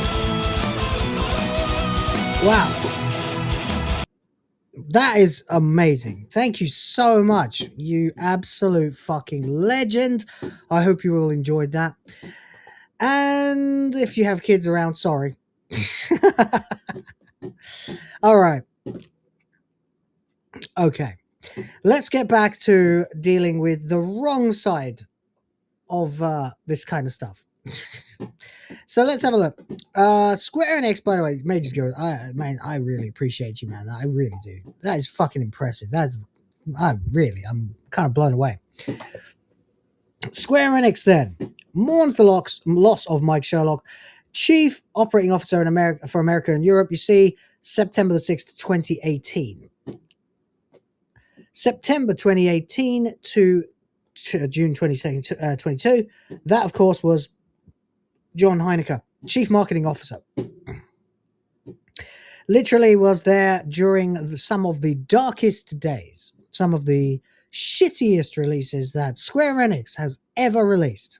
We're talking the failed experiment of Avengers. We are talking Kingdom Hearts 3. I know everyone sort of liked Kingdom Hearts 3, but I consider it far too little, far too late. The Final Fantasy VII Remake, that does nothing to actually improve on the original and only fucks with the storyline. And, just all the other stuff too. Forspoken, stuff like that. Yeah. shithead. Last but not least. What's this? MagesGuild again? Jesus, mate. $2 more says sent you a photo before your time, real money. You got a picture of some shekels for me or something? What do we got? What do we got? What do we got? Holy shit. Whoa. All right, hold on. Look at this shit. Isn't that before everyone's time, mate? There's Latin on these. Interesting, isn't it? That face is unmistakably white. If Netflix made it, it'd be black. What am I looking at? I don't know what kind of money this is. 3. Oh my god, that's an actual legit threepence. Wow. Oh, it's George the Fourth, right? I think. No, George the Fifth. Yeah. Shillings and threepence. Ah, right. Yeah. See, my old man would have been able to identify these fucking immediately. You got to admit, though, right? You call it real money. And I respect your opinion. I certainly do. But you've got to. Seriously. 240 pence to the pound? Shillings is needlessly complicated. 100 to the pound, decimalize it, done. Surely that's it. Much simpler. George V, of course. I didn't mean George IV. Yeah, 1961 written on that one, it looks like. Yeah, my old man would have been dealing in these. Yeah. Not me, though, buddy. They already decimalized it by the time I was born in 1985. But there you go. Still, thank you very much. Appreciate you for that. Interesting stuff. The more you know, right, guys? Thank you very much. I don't know what to play for that or anything, so just have a titty tit.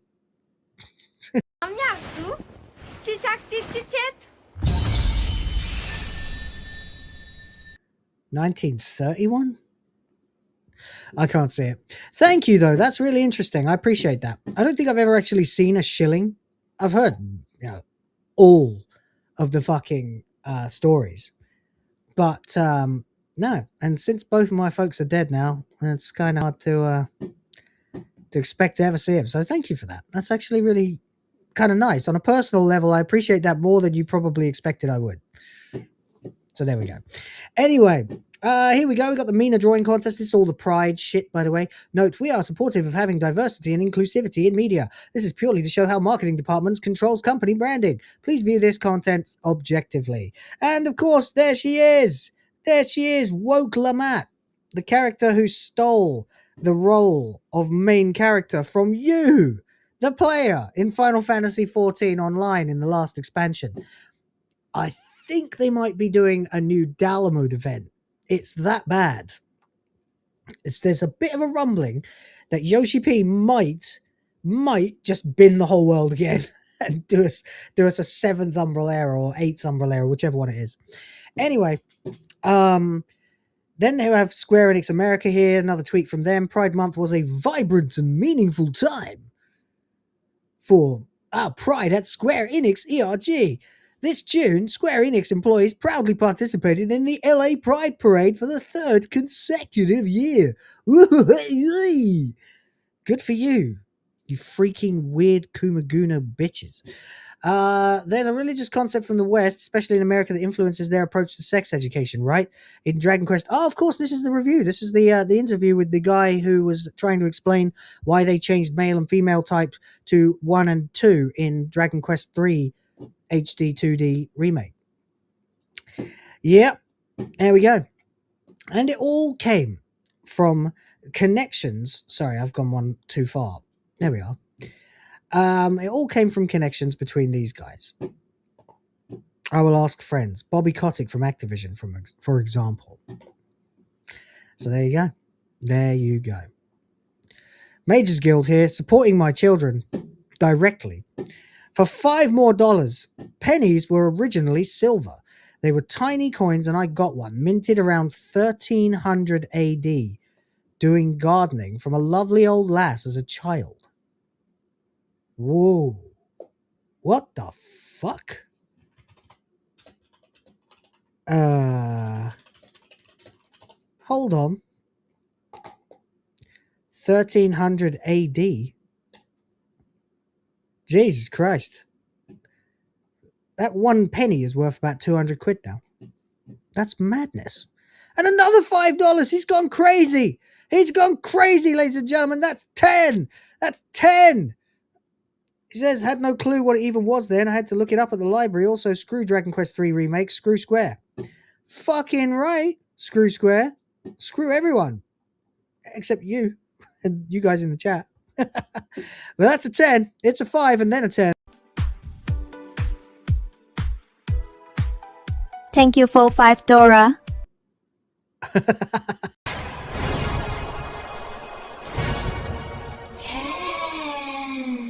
Fucking absolute bloody legend. Ah, Drop it.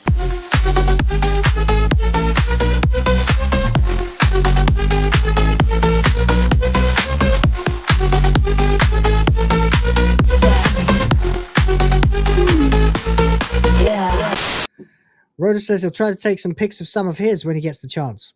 Some of your what? Do we need to be worried, Rhoda? Pubes? Diseases? Oh, coins, right. I'm sorry, buddy. Oh my god, he's at it again. Oh, fucking hell. All right. It's not even shown up on this end yet. Hang on, there it is.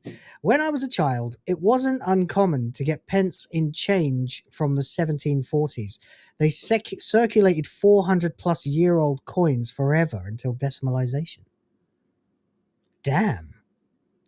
My old man had a like a lamp, like an oil lamp that was full of coins. It must be here somewhere. Everything else is.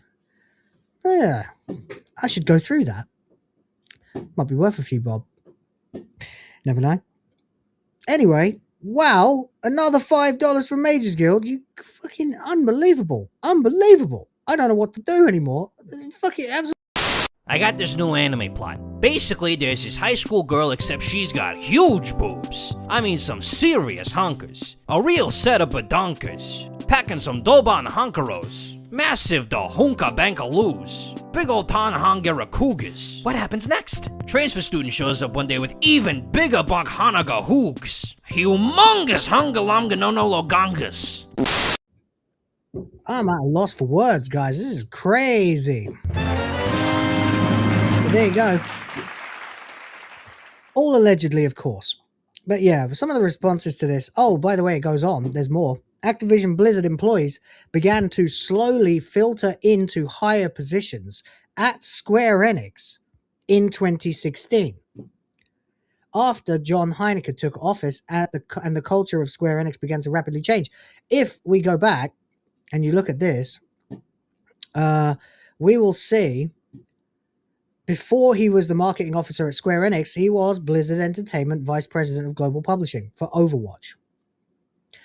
All connected through Kotick, all connected, of course, through Jeffrey Epstein, who I shouldn't be saying the name of. So yeah, John Heineke comes in, then Kevin Kraft, MagesGuild. Fucking hell. I don't even know what that costs anymore, like $5 or something. MagesGuild has just upgraded his membership from Reactionaire to Rage Beta level. You absolute fucking legend. Hey, that's a guaranteed $5 for me a month. I'm happy.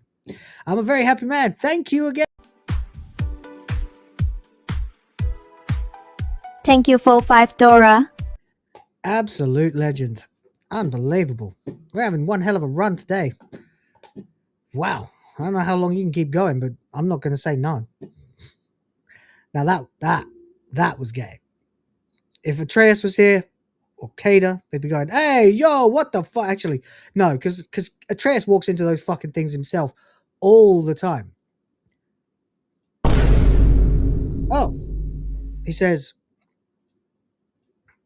He says, no, Will, I was unsubscribed. What the fuck? What the fuck? That's outrageous. That's absolutely outrageous. Out fucking outrageous. What a disgrace. But you know what? Thank you for the $2. You know what? Fuck it. Thank you for $5. At a certain point, they're just all $5 at this point from MagesGuild. You're a fucking class act, you are, man. Thank you.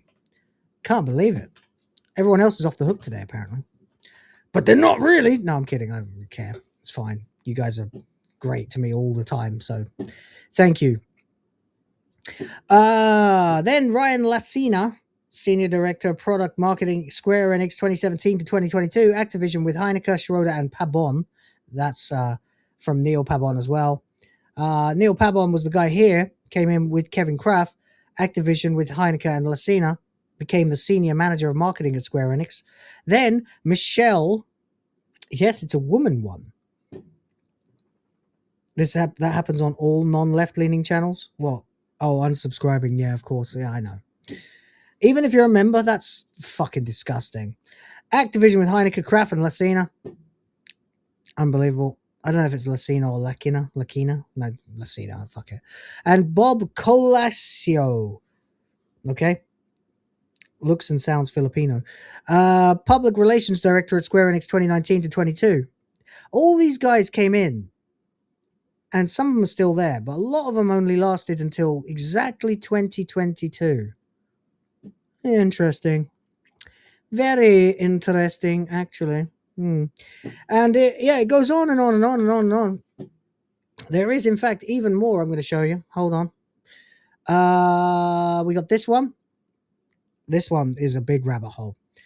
Once again, now we're distancing ourselves a little from the game industry at this point. But we're going to go ahead and we're going to get into it with Madame Savvy. And if you know anything about Madame Savvy, then you know we're going to be here for a while. In fact, I should have just made this the whole fucking show, shouldn't I? Because we're almost at 2 hours. Jess Ting brought his kids around the piss stain. That means he was comfortable enough with him to bring his family to him. This does not imply child sacrifice before we get any runaway thoughts. Yeah, I've read a lot of that stuff and I don't want to believe it, but I also can't rule it out because, as we were saying yesterday, when you look at Bill Gates, he looks 85 and he's only 70. You know, the degradation of the body must come from physical and mostly, in this case, mental and psychological self-abuse. And we actually did quite a dive into that as a subject. I looked at, for example, the toll that it takes living with guilt on your mind over an extended period of time. It's actually kind of amazing. But what's more amazing is the stamina of MagesGuild's bank account. Paul Chatto read my article on how journalism died. He said that he agrees with it 100% and witnessed it all himself. Yes, I remember that. I read that. I did a whole video about that. I did a dedicated video just to that for you because it was such a very good article. A long time ago now. I should cover that again, actually. It's a great fucking read. Could probably fill a whole show just talking about that. And witnessed it all himself. The article never gets stale reading this tripe. The Mary Sue is the best / memes. I guess that the best to meme on. Yeah, the Mary Sue is a piece of shit. It's an absolute fucking rag. I wouldn't wipe my ass with the Mary Sue. And I'll wipe my ass with plenty of stuff. Leaves, my own boxes in a pinch, you know. We've all lived. I am not turning into the quartering, okay? I'm not. I swear. I'm not going to start talking about my fucking gastric history. But that's cool, man. Paul Chatto is a cool dude, and I like the fact that he has no... unlike a lot of people when they get to a certain level on YouTube, he will read anything written by anyone, no matter how big they are or are not on social media. So, you know, for example, that would be like me having someone on stream that's got like 1 subscriber, you know. It's some people get a bit hoity-toity when they get to a certain level and they aren't interested in reading the works of those of us that are still grinding, you know. You know who I'm talking about. I'm a fan of most of them, but there is a certain elitism that comes about, and it's kind of sucks, you know. If you ain't got 50k subs, you ain't getting a look in, kind of thing. But there you go. But Paul Chatto is a cool cat. He will read anything or reference anything. You know who else is like that? Clownfish TV. They've used my tweets a couple of times. Very nice people, really cool. They'll go with literally anything. And I don't mean that in a bad way. I mean that in a you know, not literally anything. Fuck. I'm fucking it up. I'm making it all really bad. You are coping and seething. You just can't accept what you're seeing. Yeah. That's the first time I've ever used that against myself. Guys, a little while ago, we actually hit the goal, and I'm pretty sure J to the J was well aware of it. We hit the secondary goal. We hit the goal for bonus boobas. The only question is, do you want them now, or do you want them a little later? I'm waiting. You let me know. In the meantime, MagesGuild, thank you so much for another $10. My God, man. My God. I don't know what to do with you. Crazy. 10. Amazing. Thank you so much. Drop it.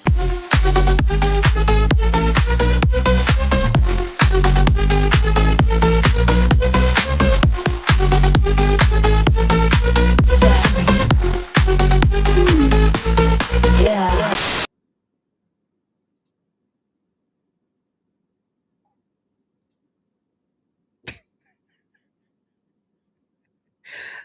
Dude,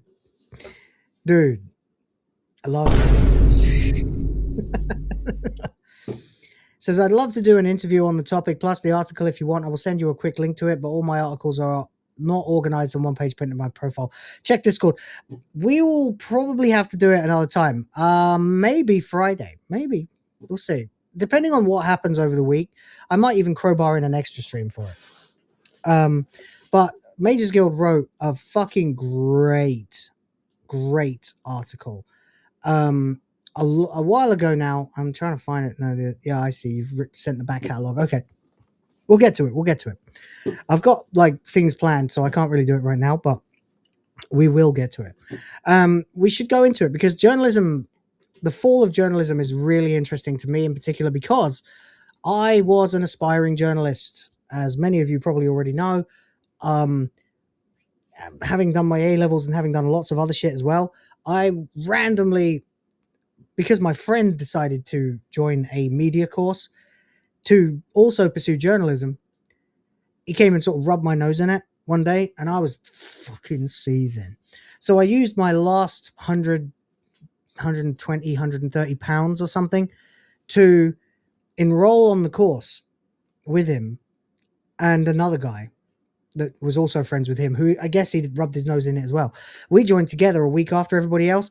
They just gave us a camera and said, go make whatever you want. Well, okay. We'll teach you how to use iMovie. By the time we were finished with that project, I had a little tiny bit of editing experience with Windows Movie Maker and stuff like that, and clearly a talent for it. They grabbed me and went, here's Final Cut Pro. This is the rest of your life. It wasn't wrong. I'm sitting on Premiere now going, God, I love editing. I love editing. And I'm so glad I didn't become a journalist. But yeah, we will do an interview. Yeah, why not? Well, let's fucking do that. Let's do that one day. Proper. Let's fucking do it properly. We'll get on a stream, just me and you, and we'll talk about the fall of journalism. And I'll probably learn an awful lot. Why the fuck not? In the meantime, I don't know what the hell to do anymore for $10 because I've played the same clip so many goddamn times. I'm just going to play this.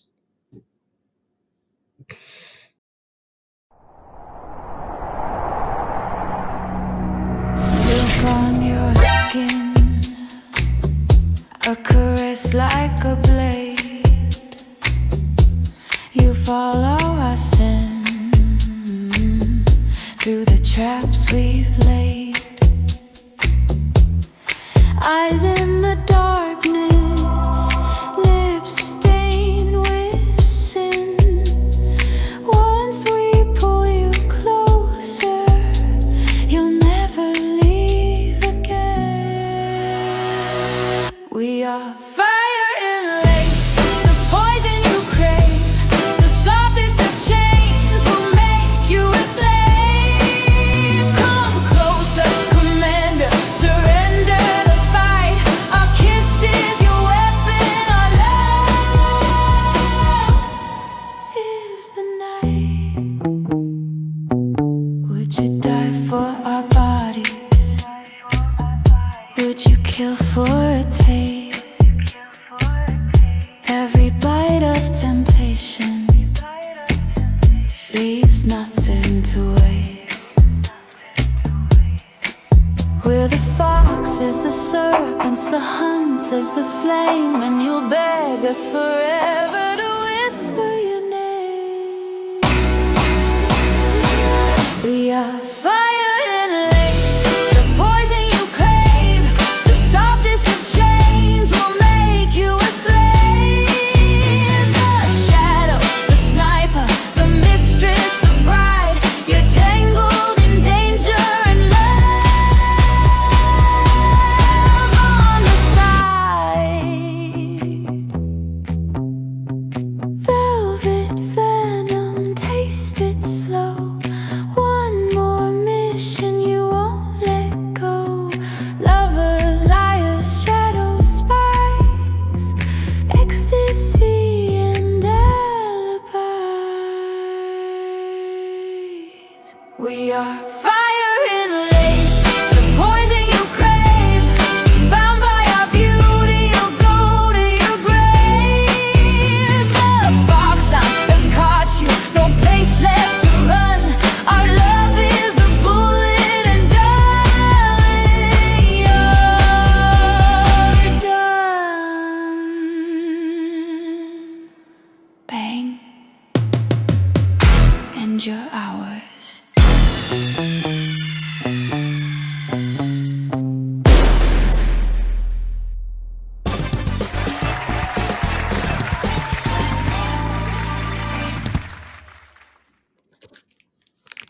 Pay no attention to the wet wipes. All right, ladies and gentlemen, I hope some of you are still here. Probably most of you left during that. I wouldn't blame you. It's long. They're all long. They're intended to be rewards for entire streams, but we've just had one guy just pouring it out today, so I felt like a reward was in order. And that's just me. You know, I'm a benevolent God who can't speak. So there we go. Rufus got back in time, apparently. Yes, we've already had Street Fighter and Metal Gear, so now, I mean, that's bonus boobs. Normally bonus boobs would just be the usual one, the original. But today I felt like being a bit nice. And also, we have got clearance from Toasty for me to preview her video, which was the surprise. We are way beyond the goals now. So thank you. I mean, please go ahead and keep them coming if you feel like. At this point, I mean, I'm not going to say no. You know, I need to fill this fucking bar up though. And the stream has totally gotten away from me. You guys are crazy. I'm so bad at streaming. I always let you guys take over. Everyone's like, you shouldn't let them do that. I'm like, I don't fucking care. These guys they're watching. They're the same people every day. They watch me. They're my audience. They can basically rule the show if they fucking want. I don't care. If they pay me, they can take over for all I care. But I do have some things planned to talk about. I feel like that Savvy Rabbit Hole would have dominated another entire hour just to graze. So I'm going to save it for probably Friday. Unless something else happens in the meantime. Anytime. This week is the absolute antithesis of January's first week when literally nothing happened. And now, in fact, the second week too. But now we are in absolute news hell. 3 million out of 6 million files released. Absolute chaos. No possible way to know what might happen next. So that's what I'll be doing anyway. In the meantime, we'll get to the Toasty video at the end of the show. But in the meantime, I had some other topics I wanted to talk about, and most likely won't get another opportunity to unless it's tomorrow. So we'll at least graze them a little bit and then move into the kind of final funny thing that I really wanted to talk about because it's fucking brilliant. Before I get to that though, Discord DMs again. All right. Okay. Whoa. What is this? Stargate Original Sin? Is that what you're trying to distract me with? Oh, you wrote it. Okay. I will have a look in a second. Let me get to it. Before we go on with the show, Jen has gifted one for the Grift Force and the princesses, and we love you for that. Thank you so much. Help me create the future of the white race.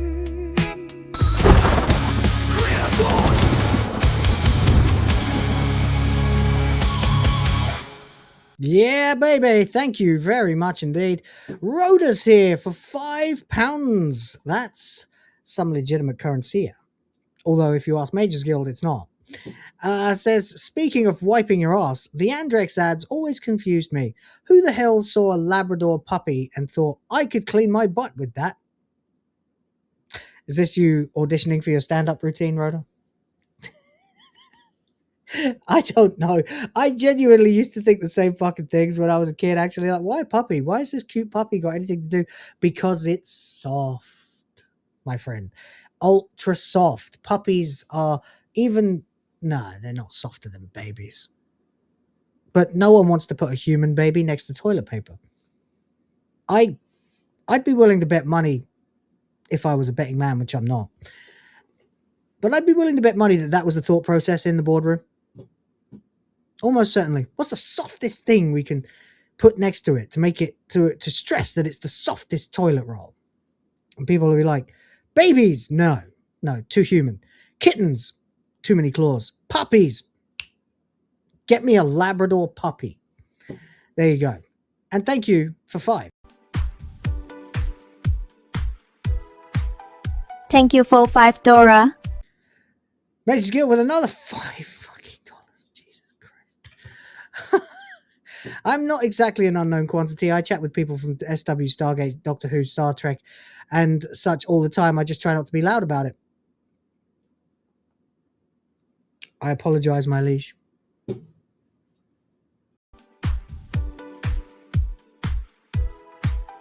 Thank you for 5, Dora. I'm not sure if I was laughing there at the 5 Dora or the fact that he dropped another 5 and then another 2. I wrote a Stargate pilot. We've arrived. We've caught up. We've almost caught up.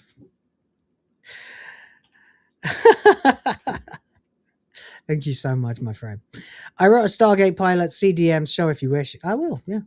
Why not? I mean, I'm not going to show anything besides... I'm not going to look for the script and show anything like that, but this is a very interesting logo. Let me open it in a tab and get it open so I can show people. 1 second, please, chat. It's very, very small. Let me make it a little larger for the ladies. Here we go. Stargate Original Sin. With some sort of antiquated looking designs around the gate.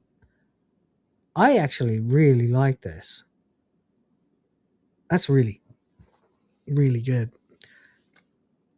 I wish we could get more Stargate. No, wait, no. I don't want any more Stargate right now. Maybe in 10 to 15 years. You know, when things really calm down and we've raised the next generation of conservative libertarian kids, you know. God damn. Wow. That is that's impressive, my friend. Thank you very much for that. Appreciate you for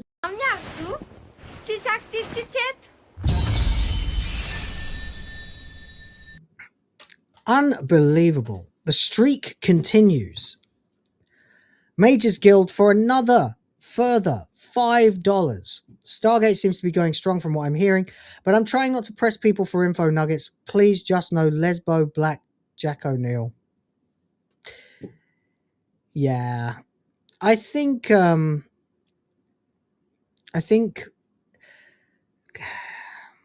just, all you need to do is change the name and some of the branding. Maybe publish it as a book first. And you got yourself a new IP. They'll run at it to adapt it. You seize creative control. This is my plan, by the way, in case my book ever takes off, which I hope it does, but it won't. Because it's me and nothing like that ever happens to me. You seize creative control and you demand whatever you want with the adaptation. That'll probably work. And plus you have a free market here to pimp it. So there you go. That's my advice anyway. And thank you for yet another $5. Thank you for $5. You're taking the piss now. I'm going to have to actually add new rows to my spreadsheet. I'm kidding, of course. But no, I'm not actually kidding. You're a fucking legend, man. I don't know what to do with you today. Crazy. Anyway, where are we at now?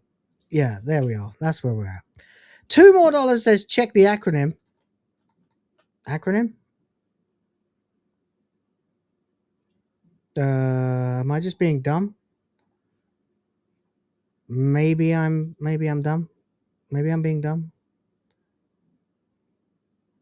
Is there something I missed? I don't know. Acronym? What acronym? Oh, SOS. SOS. Oh, fuck, I can't believe it took me that long to get that. Do you know what my problem was there?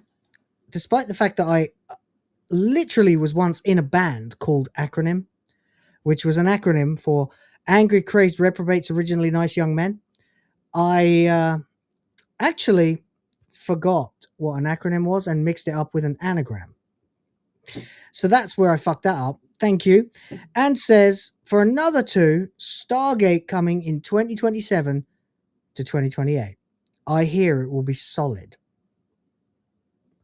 I'm very curious. I am very curious to hear more. Thank you for $5. I just rounded it up at this point. He's worth it. All right, guys. I've got a couple of other topics I want to gloss over very briefly at this point before we manage to get to the thing that the thing is the thing that's going to piss me off. And if you feel like sending more super chats, please feel free. Or memberships. That would be nice. I feel like Amelia's not getting her representation today. And, you know, we're all about representation here at Will of the Fans. I am, of course, joking. Muchly. Bigly joking. Massively joking. That's what I do. I'm a big joker, me. All right, let's have a look at this. Grammys 2026 is, I had to get to it eventually, guys. I really did have to get to it eventually. I just did. Bad Bunny and Billie Eilish and Stars lecture on immigration. Hypocrisy exposed. So, I just don't know what has happened to this woman in her life. We were railing on, and not in the way that some people would like to, but we probably wouldn't. What's her face? Samantha blah blah, whatever her name is. Sabrina. That's it. Sabrina Carpenter. For looking like a dead person, for looking like a plastic dressed up body in a coffin, like a mannequin or something. But something far worse has happened to you. To unbelievably, for the first time, quote The Force Awakens. This, I don't know what this is. This looks like she's wearing a mask. You know, like that uncomfortable feeling that you get when you are looking at Cillian Murphy or Killian Murphy. You know, the guy from 28 Days Later and Peaky Blinders and all that. The guy who played Scarecrow in Batman Begins. You know that uncomfortable feeling his face gives you when you're looking at him? Like he might be an Auton or something. Rhoda's in the chat with Auton, exactly. This sort of plastic quality, like your face doesn't quite fit your body. Something wrong, doesn't quite work. This is Leatherface. I'm convinced there's a different person wearing her face like a mask. She's dead. Billie Eilish is dead. You heard it here first, folks. And you compare it to this clown, by the way, who's wearing a suit now, but he'll be wearing a dress at the Super Bowl for the halftime show. Bad Bunny. Bad. He's a smee. He's a smee. He's a smee. He's a smee. Hey.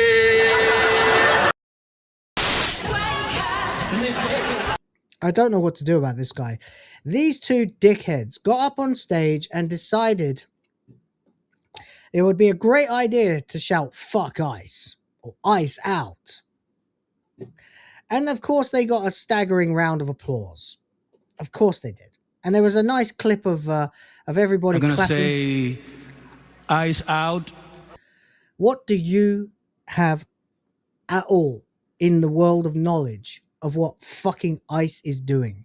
You have got citizenship because you make money for the country. You utter clown.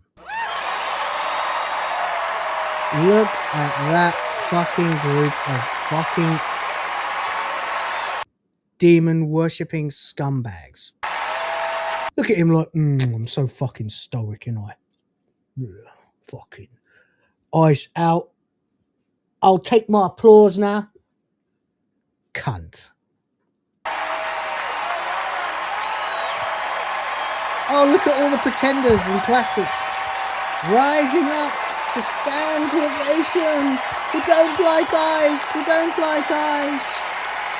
Yeah, okay, well, you know, I bet you'd feel worse if one of those guys got into your house and ICE wasn't there to deport them. But such a thing will never happen to us, the elites. And of course, it only reminds us all the more of what Ricky Gervais said.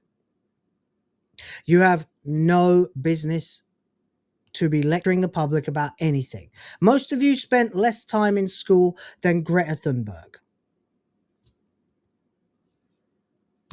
So when you win your award, thank your agent and your God and fuck off.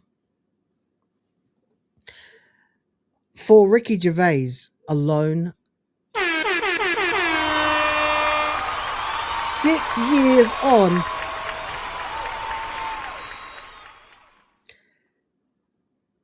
six years later, and oh my God, is it even more poignant than it ever was? But it's not everybody, you know. It turns out there are some people who are still based, and I'm not going to lie to you, ladies and gentlemen, watching the show right now, all 12 of you, fucking hell. What have I done to lose so many people? It must be someone else streaming.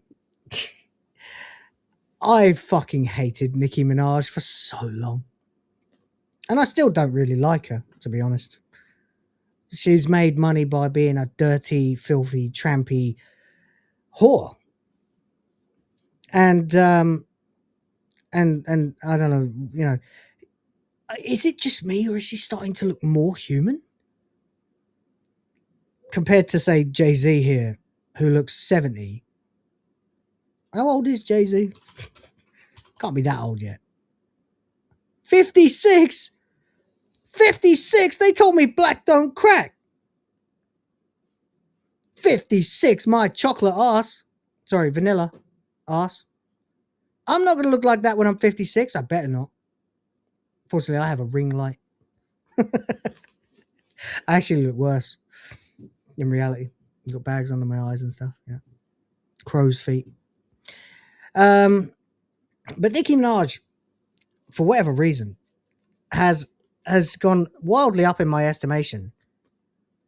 not just because she came out as a Trump supporter, because I don't want to just throw flowers at people for supporting Trump, even though I support Trump. Absolutely. Card-carrying Trump supporter over here, British Trump supporter. But she has been on a tear lately, ripping other celebrities, new ones, for their absolute hypocrisy. I don't know what happened to this woman. I think she's just arrived at the conclusion that she's probably made enough money and she can probably just be herself now. And it turns out, as we learned in the 2024 election, based black people will turn out for conservatism if it means worse people don't. No, I'm not saying that she's a bad person because she's black.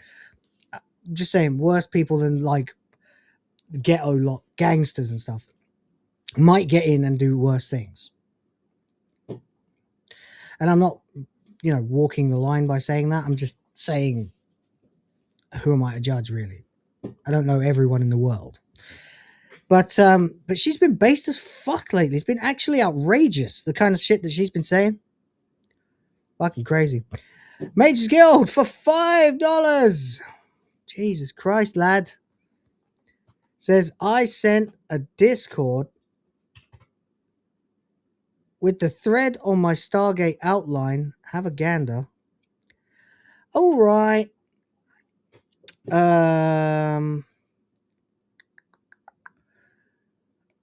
Original sin was going to be Star Trek. It was going to be Stargate Ancients. Secondary title. Okay. Says the...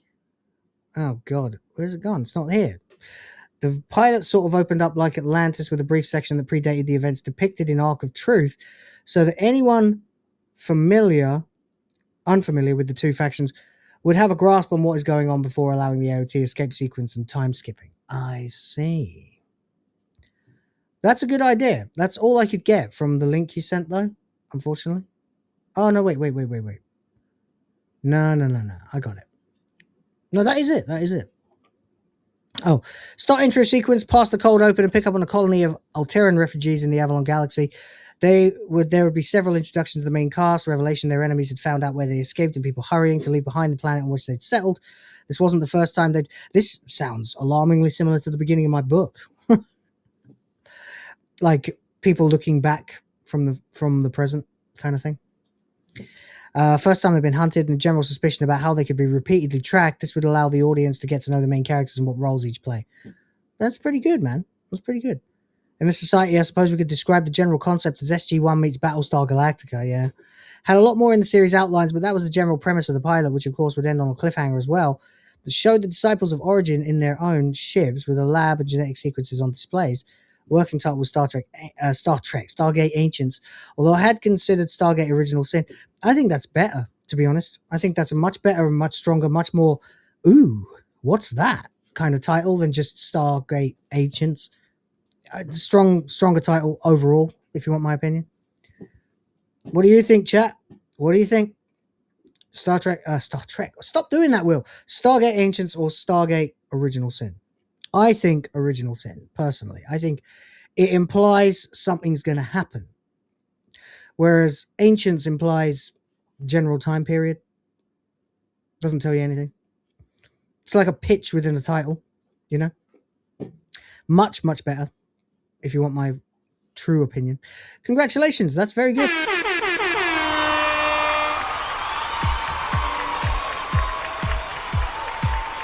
Thank you for $5. Did either of them play properly? I don't know. Legend, though. Thank you so much for the $5, you absolute king. Right. Let's continue with Nicki Minaj then. So she has just ignited a major firestorm across social media after unleashing a series of explosive allegations armed at Jay-Z. I wish there was a letter after Z in the alphabet. If he was like J-K, I would be calling him J-O by now. Ha! J-O. Because of how old he is, you see. In a late night barrage of posts on X, maybe she was drunk. But who cares? The statements, which were published on Grammy night, mark a drastic escalation in Minaj's long-running public feud with the Roc Nation founder and have quickly become one of the most talked-about celebrity controversies in recent memory. First post set the tone, pairing incendiary claims with a meme referencing, oh God, Beyonce and Aaliyah. Aaliyah. Maybe some of you don't remember. Maybe some of you weren't teenagers when I was. Everyone was talking about this new hotness in the music scene called Aaliyah. And then Aaliyah died. You know, kind of like Tupac, but female. She says, "Are you all understanding what these people have been that these people have been sacrificing children as a way of gaining and maintaining power?" Man, I think we finally found a date for John.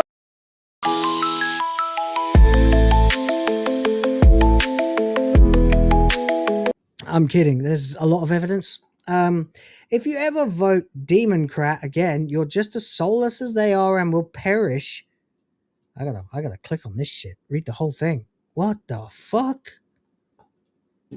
Maybe it's time for me to do some story time since I was trying not to say what I know, yet they continue to attempt bullying.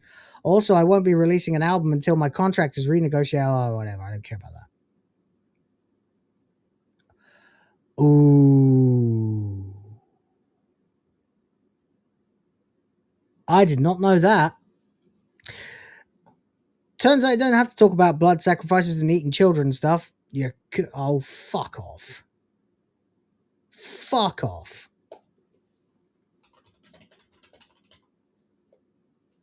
Here we go. It is, in fact, there are certain Muslim Democrat Party. Democrats never existed on our soil. There would be no lynchings or no civil war, no Confederacy, no Confederate flag, no Jim Crow, no segregation, no black codes, no American presidents assassinated, no Black Panthers created, no BLM, no Antifa, no 65 million babies, no same-sex marriage, no transgender. Wow, we're in deep now, guys. Let's go back to the article. Wow. Oh shit. Wow, that went hard really fast. The jig is up. Oh my God, what are we doing? What are we doing? No. Your favorite artist has been practicing rituals in a cult where they take babies from other countries. Oh man. Oh man. People are going to call her crazy. I can't say anything about it. I genuinely can't. It's a big time shame. But I can't say a damn word. I can't say a damn word. I wish I could. There's a lot of stuff I could say. A lot of stuff that I've read about and learned, but I certainly can't say a damn word. John may.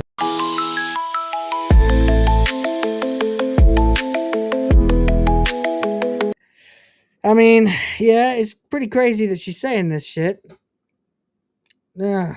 What's crazier is the amount of evidence and records, stuff you can't talk about on YouTube. I'd have to do a Rumble stream to be able to talk about this. Spamalot's in the chat. Hello. Haven't seen you for a while. Minaj shifted from spiritual accusations to industry sabotage. Right. Yeah. Then she said they sabotaged my documentary because I spoke about abuse that I suffered. They've been trying to stall all my projects in hopes I'd lose a bunch of money and beg them for help. Well, I mean, that's all I'm going to say about that. Allegations involving age and public behavior. Imagine if a 30-year-old rapper was out here with a 16-year-old in this day and age, how y'all would have his head on a platter.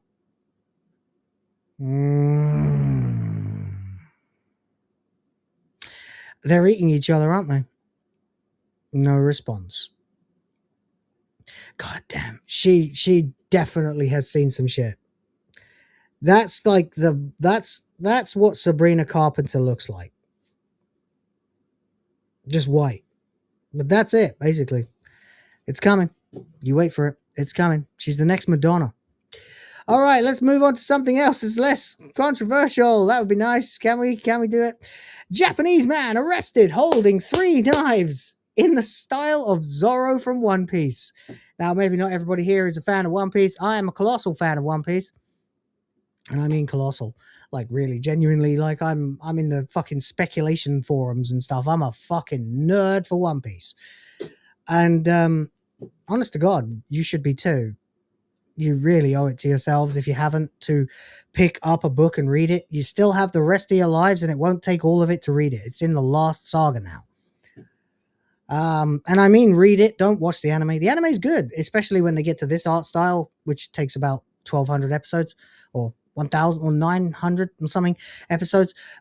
But you should definitely read the manga. You can get Shonen Jump as an app on your tablet for like $2 a month. Start reading One Piece. There's no fucking excuse not to be reading One Piece. No, fuck the Netflix show. The fucking Netflix show is cancer. Absolute bullshit. They got the casting 50%, and then they got the plot about 70% in the first season. It's still absolute cancer compared to the manga. Compared to the manga is 10 out of 100. 10%. A Japanese man was arrested for wielding 3 knives, holding one in each hand and putting a third in his mouth, like Zoro from One Piece. According to Sora News, the man was seen walking down the street in the Saga Prefecture. A woman from Karatsu, a town located blah blah, spotted him and called 110, the Japanese police emergency line. The witness told police that she saw the man carrying 2 knives, one in each hand, when the police found him at 8:40 a.m. That's a weird time, isn't it? Spamalot smiling. I guess you like my opinion of the Netflix show. Fuck the Netflix show, man. So I'm holding the 2 knives, but also carrying a third one with his teeth. A video from ANN News, which you can see below, dictates this. So here's Zoro, and if you just for sort of reference,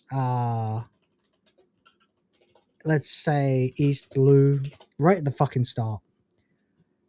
You've got, and I'm gonna do it. I'm gonna do my at least once a month pitch to people that you really should be reading One Piece if you like fucking amazingly good, very deep stories with amazing world building. This is Zoro at the start. He's a guy. He's just a guy. He calls himself Pirate Hunter. You know, he's got green hair. Deal with it. He's apparently able to hold 3 swords, one in his teeth. This is him currently. He's known as the King of Hell. It's really amazing watching people go from fucking nothing to revered and feared the world over, despite being the good guys. In a world that is more detailed than any world I've ever experienced. It's Tolkien levels, but modern, and yet not modern. It's the guy who writes One Piece is a historian. He's utterly studied human history, cultural history, and incorporated bits of all of it into One Piece. It's fucking amazing. By the way, we have a super chat. Thank you. And this time it's actually not from MagesGuild. It's from James OP for $2. Says, too busy writing code, I listen to Audiobox. That's fair. Maybe someone will make an audiobook of One Piece. But I mean, literally, if you pick up a book a week, no, not even a week, like pick up like 4 books, that's 4 hours. Read them in the bath. That's what I did. It's fucking great. You should be reading it. It's the only way that someone like you who has no time will ever be able to interact with this story in any kind of meaningful way. Plus, if I were to be honest, completely, truly, brutally honest, the manga is the only way to really experience that story without having the wait times and stuff, especially in the early ones where they were trying to make it while they were making the manga and they're trying not to catch up. So they, like Dragon Ball, they have the long fucking drawn out establishing shots in between lines of dialogue. Don't fucking go for that. Read the manga. It's easy. You don't even need the books. Like I said, $2 a month or $5 a month, maybe in America. Shonen Jump app, you can start. It's easy. It's fucking easy. I guarantee you by the time you get to like, I don't know, by about 30 minutes, you're probably in. And if you're not in, then go another 30 minutes. You'll be in. It's pretty hard not to be. James OP for the $2. Thank you so much. You good man. You absolute legend. Appreciate you. But yeah, Zoro, this is what he does. He holds 2 swords, 1 in each hand, and then he holds a third because well, there's a reason. You'll find out if you read the fucking book. There's actually a reason why he used 3 swords. Because he wasn't good enough with 2. That's basically it. He wants to be the greatest swordsman in the world, and he's damn close to it right now, I'd say. Anyway, let's watch.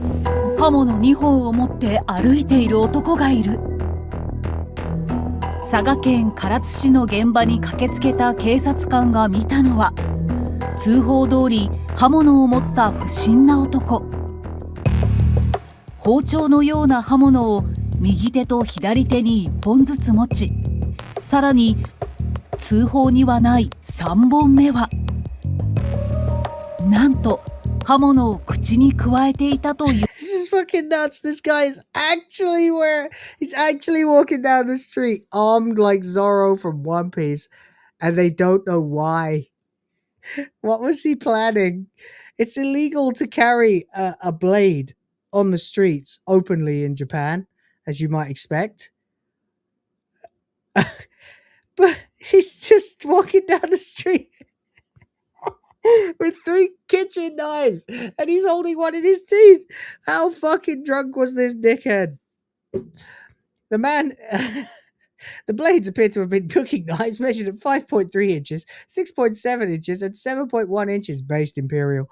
According to Sora News, the knife the man had in his teeth was held by the handle rather than the blade, which was safer for the... Well, that's what you're supposed to do. That's exactly like Zoro. He holds the sword in it. I've tried that, by the way. I have a katana, and I bit it down and held it. It is fucking hard, man. Zoro's jaw muscles must be carved out of goddamn iron, but every muscle on his body is. He works out in his sleep. Yes, it's a Japanese anime. There's all kinds of silly quirks like that. He was described as an unemployed 47-year-old local resident.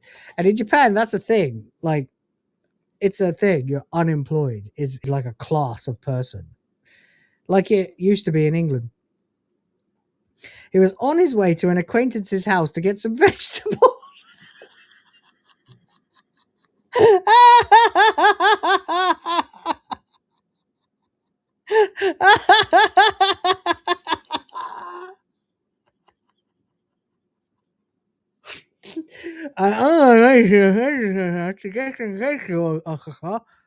Why are you armed like Rowan Zoro?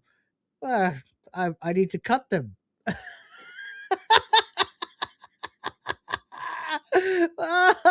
What a dick. Oh my god.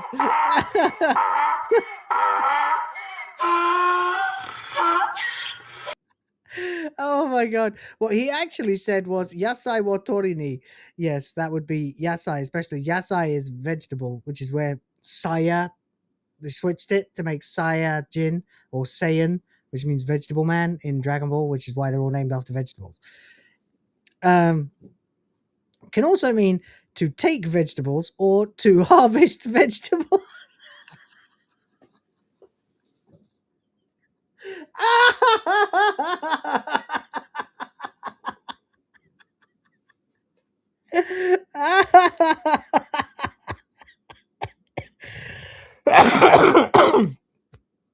I'm sorry. One possibility is he was going to his acquaintance's house. Japanese does not translate properly, does it? I'm going to an acquaintance's house to harvest vegetables, officer.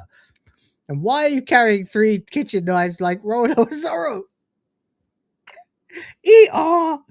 Cuckoo! He could also have been going to harvest the vegetables himself. Do we know anything about this guy? Rowan Zoro, a former bounty hunter, targeted pirates before joining the Straw Hat Pirates. 3 swords, 1 in his mouth, yes.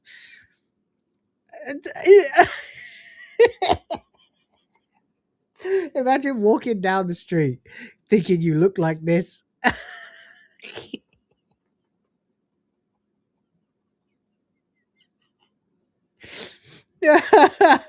I'm going to collect vegetables. Oh no. Son of a bitch. Son of a bitch. Oh boy. MagesGuild back for another $2. $2 fucking dollars. Thank you. Says meme in Discord, all you need to know about me. Sounds about right, based on what I'm seeing. Hold on. England can cut their own fucking grass. Yep. I like that sign. I used to like passing that sign. It always felt like I was going home somehow. Anyway, there you go. We have a crazy Japanese man playing with some fucking knives. You just don't think Japanese people behave like this. You know what I mean? Thank you, MagesGuild. This is absolute chaos. The sizes suggest from the same knife or block collection. Thank you. Thank you, Detective Spamalot. Yeah, no, I figured, yeah, he's taken 3 knives out and he's decided to walk down the street carrying them for reasons unknown. There really is nothing else, is there? There's nothing about... Was it an homage to Rowan Ozora? I'd imagine he wouldn't have carried at least one of the 3 knives in his waistband or something rather than his teeth if he wasn't trying to emulate the One Piece character, yeah.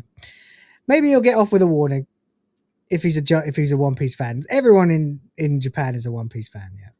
That's true. Oh my god, I can't get this to fit right on the fucking screen. It's driving me crazy. Here's another one that I referenced earlier on. Metroid Prime 4 failed to hit 1 million sales on Switch 2. They published the list of best-selling games for the original Switch, and obviously other games like Mario Kart 8 Deluxe, Legend of Zelda Breath of the Wild, Smash Bros. Ultimate, and Animal Crossing New Horizons. Switch 2 is less than a year old, so the numbers are more telling, particularly in terms of which games are available on the system and which are selling and which are not. And it looks like Metroid Prime 4 Beyond is not one of them. Oh dear. The best-selling Nintendo Switch 2 games are Mario Kart World with 14.3 million units sold, Donkey Kong Bonanza 4.2, Pokemon Legends ZA with 3.8. Wow. Kirby Air Riders 1.7, Metroid Prime 4 conspicuously missing, and since there are only 4 games on the list, it indicates that Metroid Prime 4 didn't sell 1 million copies since its launch. Now, maybe that doesn't sound like much to you guys, but that is a fucking big deal. 1 second. Let's see. Metroid Prime sold 2.8 million copies, but that was on the GameCube, so you have to give it that. You know, it wasn't a large install base. Metroid Prime 2 Echoes around 1.10. Metroid Prime 3 Corruption 1.41 on the Wii.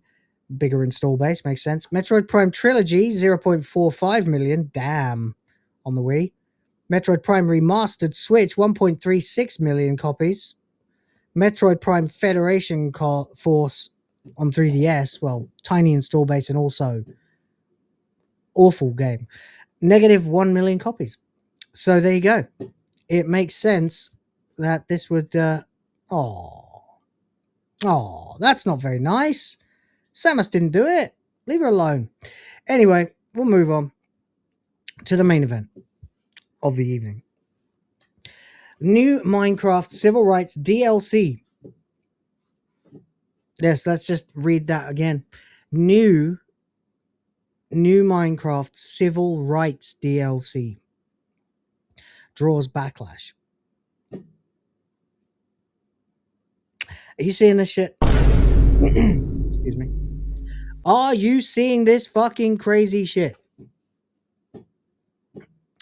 Well, for Black History Month, Minecraft has released civil rights themed downloadable content. Always at the kiddos. Lessons in Good Trouble, apparently it's called. Focuses on several historical leaders, including Congressman John Lewis, who coined the term Good Trouble, Malala Yousafzai, Nelson Mandela, fair enough, Rosa Parks, boo, not boo for her, but boo for Doctor Who, and others. So here we go. We got all these people, and we've also got Emmeline Pankhurst. Whoa, there's a white one, guys. A white one. It's not about race, is it? Minecraft framed the marketing around want to change the world IRL starts in Minecraft.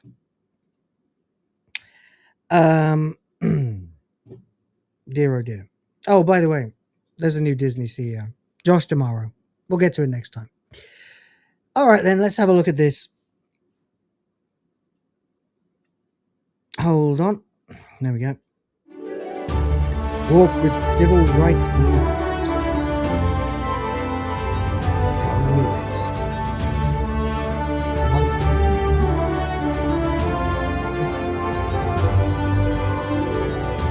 Make good talk.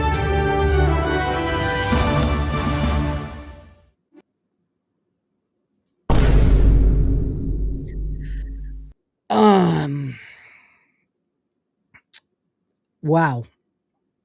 What a pathetic, absolutely shallow, vacuous, unbelievable piece of shit fucking virtue signal.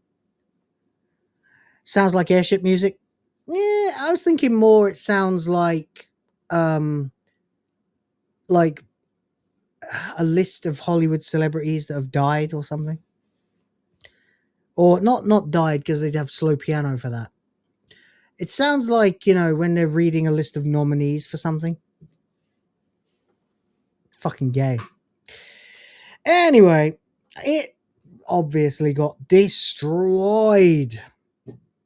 No Room for Wokeness says, keep politics out of gaming. Who funded the development of this Minecraft propaganda DLC? Follow the money. Boycott Microsoft in any way you can. Satya Nadella, should answer why this is something Microsoft wants to publish right now. Timely, isn't it? I missed the old Minecraft that wasn't promoting identity politics in a kids game, and we are full circle. See, that's why I put them at bookends. What do you miss? I miss the way I viewed the world before I knew too much about it.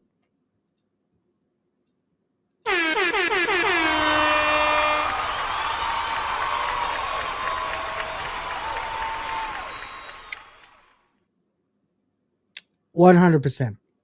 But it's not about us anymore, is it? It's about the kids. What we can do for them. Modern political propaganda using a Tim Waltz quote for a kid's video game. You're disgusting. Taking civil rights leaders and letting people virtually walk with cartoon versions of them is also gross and disgusting, and a lot of things, none of them good.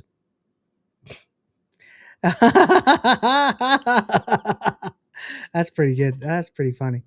There you go. For the enchantment system? Nah. Woke activism in a kid's game about blocks? Sure. Exactly.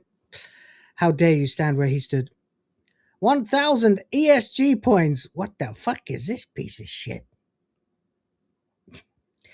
Get this political propaganda out of Minecraft. 31,000 likes. Are you kidding? This game is geared towards kids. Keep the propaganda out of it. 26,000 likes. Propaganda, but for kids. Hear me out. 6.7 thousand likes. Hey, just wondering. Is this an out-of-season April Fool's joke?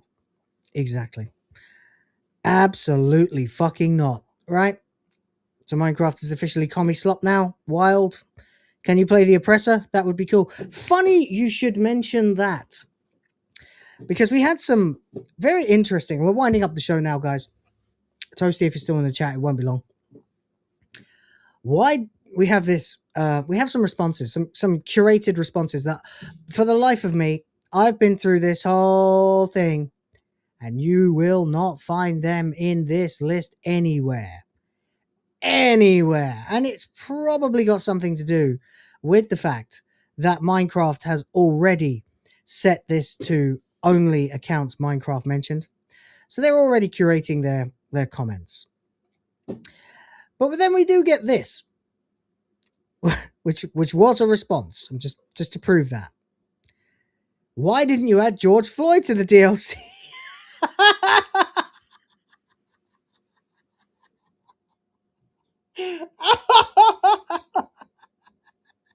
I love this so much. I laughed my head off. He's kicking a pregnant woman. We'll never forget, bitch. We are the internet. We'll never forget. You can keep trying, but we'll never fucking forget. Oh, it's amazing. It's amazing. John's not here, is he? I've got to show him this tomorrow. He'll love it. Fucking crazy shit, buddy. Crazy shit. So there we go. And then we got another response, which I can't believe actually exists. Speaking of letting you play the oppressor, we have this.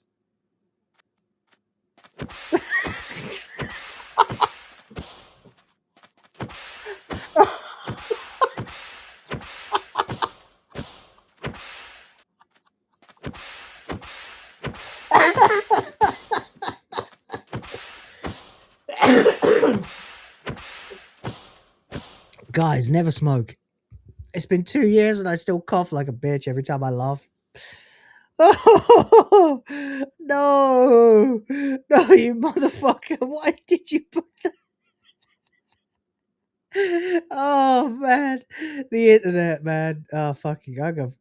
No, not you. You get a follow. Look, I know it's deeply inappropriate. It's very offensive. And I don't endorse this kind of behavior whatsoever. But you will never, ever win against the fucking internet. You stupid motherfuckers. You will never win. You will never win.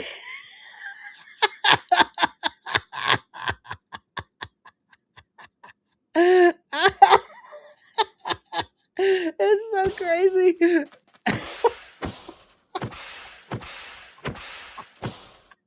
I'm not even gonna try to describe it. So there you go. Oh, there we are. All right. MagesGuild for $2 says, no more horror prom. 3 times today I ripped out my hair.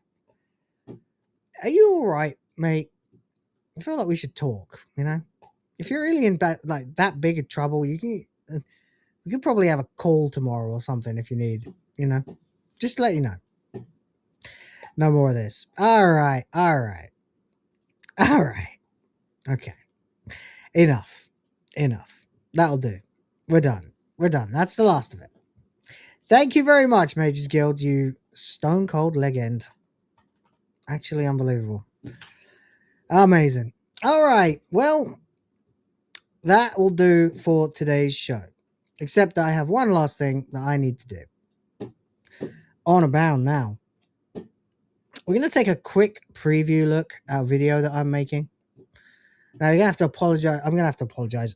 And you're going to have to excuse me, I'm afraid. Because I do not have a published, like, produced, finished video of this to show you. Because it is still in editing. We've done this before, though. So, it shouldn't be too much of an issue. The only question will be if you can see it or not. 1 second. Oh, yeah, you can probably see that. I can see that. If you can hear it is another question. Let's have a look. Okay. So let's see if we can see this. Is Toasty still here? All right. Now, I should point out, some of these are clips that Toasty sent me that I animated or enhanced or changed or warped with AI. Some of them are pictures that I reprompted into existence and then rendered into AI. So you're going to have to tell me, Toasty, if you want me to change anything. But this is the rough edit. This is very early. Like, I mean, I say the whole thing's 90%, but 90% is the compilation. It's just the shots. There's no transitions, no edits, like no glamour yet. So let me know what you think. Here you go. Whoa, that's the wrong fucking sound. Hold on. God damn it. I gotta fucking do a thing. Hold on. Change it to sound device, to the speaker, to my headset so I can hear it. There we go. All right. Can you hear it? Buddha. That's it. Can you hear it? Did you hear that? Let me know in the chat if you can hear it. so that I can make any you were fatter there. Well, this is why I'm not sort of, I mean, I'm not going to comment about that. I'm not touching that with a 10-foot fucking pole. I'm a man. But if you do have any edits you want me to make or anything you want me to do, if you want less or more real clips versus AI enhanced real clips versus straight AI clips, you just let me know afterwards. But we're going to have a look, rough, warts and all. All right. These are the clips you sent me, and then I raided a bunch of your Twitter feeds for the rest. So, okay, audio's fine. Let's go. Oh wait, here we go.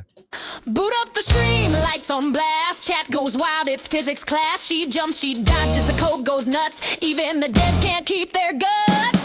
Framery drops, the model sway. Gravity screams in a wobbly way. The chat spams emotes left and right. Toasty laughs, it's working right. Jiggle physics, breaking the game. Bounce, the engine can't handle the fame. Bounce, she moves, it's chaos, no shame. It's just Toasty being Toasty again.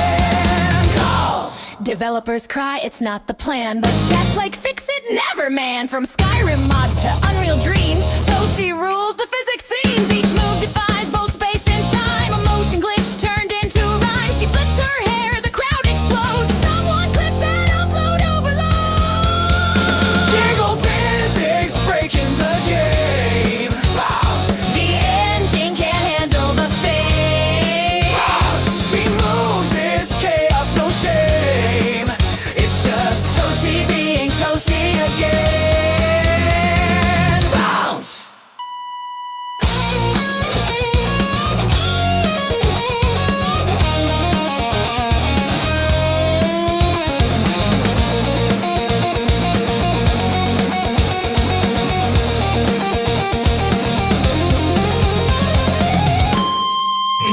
Jiggle physics, breaking the game. Bounce. The crowd goes wild in Toasty's name. Bounce. From pixels to polygon, she reigns. It's just Toasty rewriting the frame.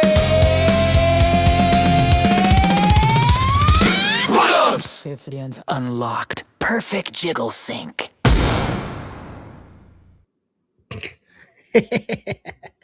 There you go. That's the rough edit.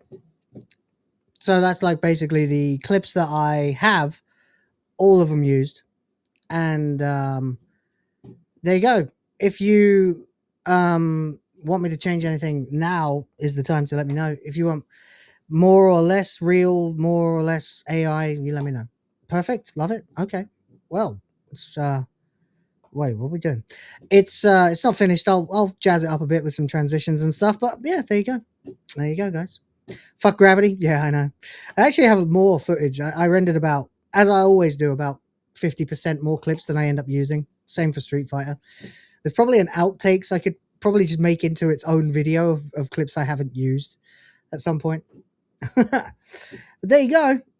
That's not all AI. That's Toasty. Yeah, I mean, I was very strict with the AI about the face. Like, if it's going to make it skinny and slim, it has to be recognizably Toasty's makeup style and lips and eyes and stuff like that. So there you go. Yeah. We have had like almost zero conversation about this since I got to this point. Literally just me asking if she's okay with me showing it and telling her that it's a rough edit. So there we go. I hope she says she loves it. So hey, there we go. Sonia, you want to? Oh my god. Oh.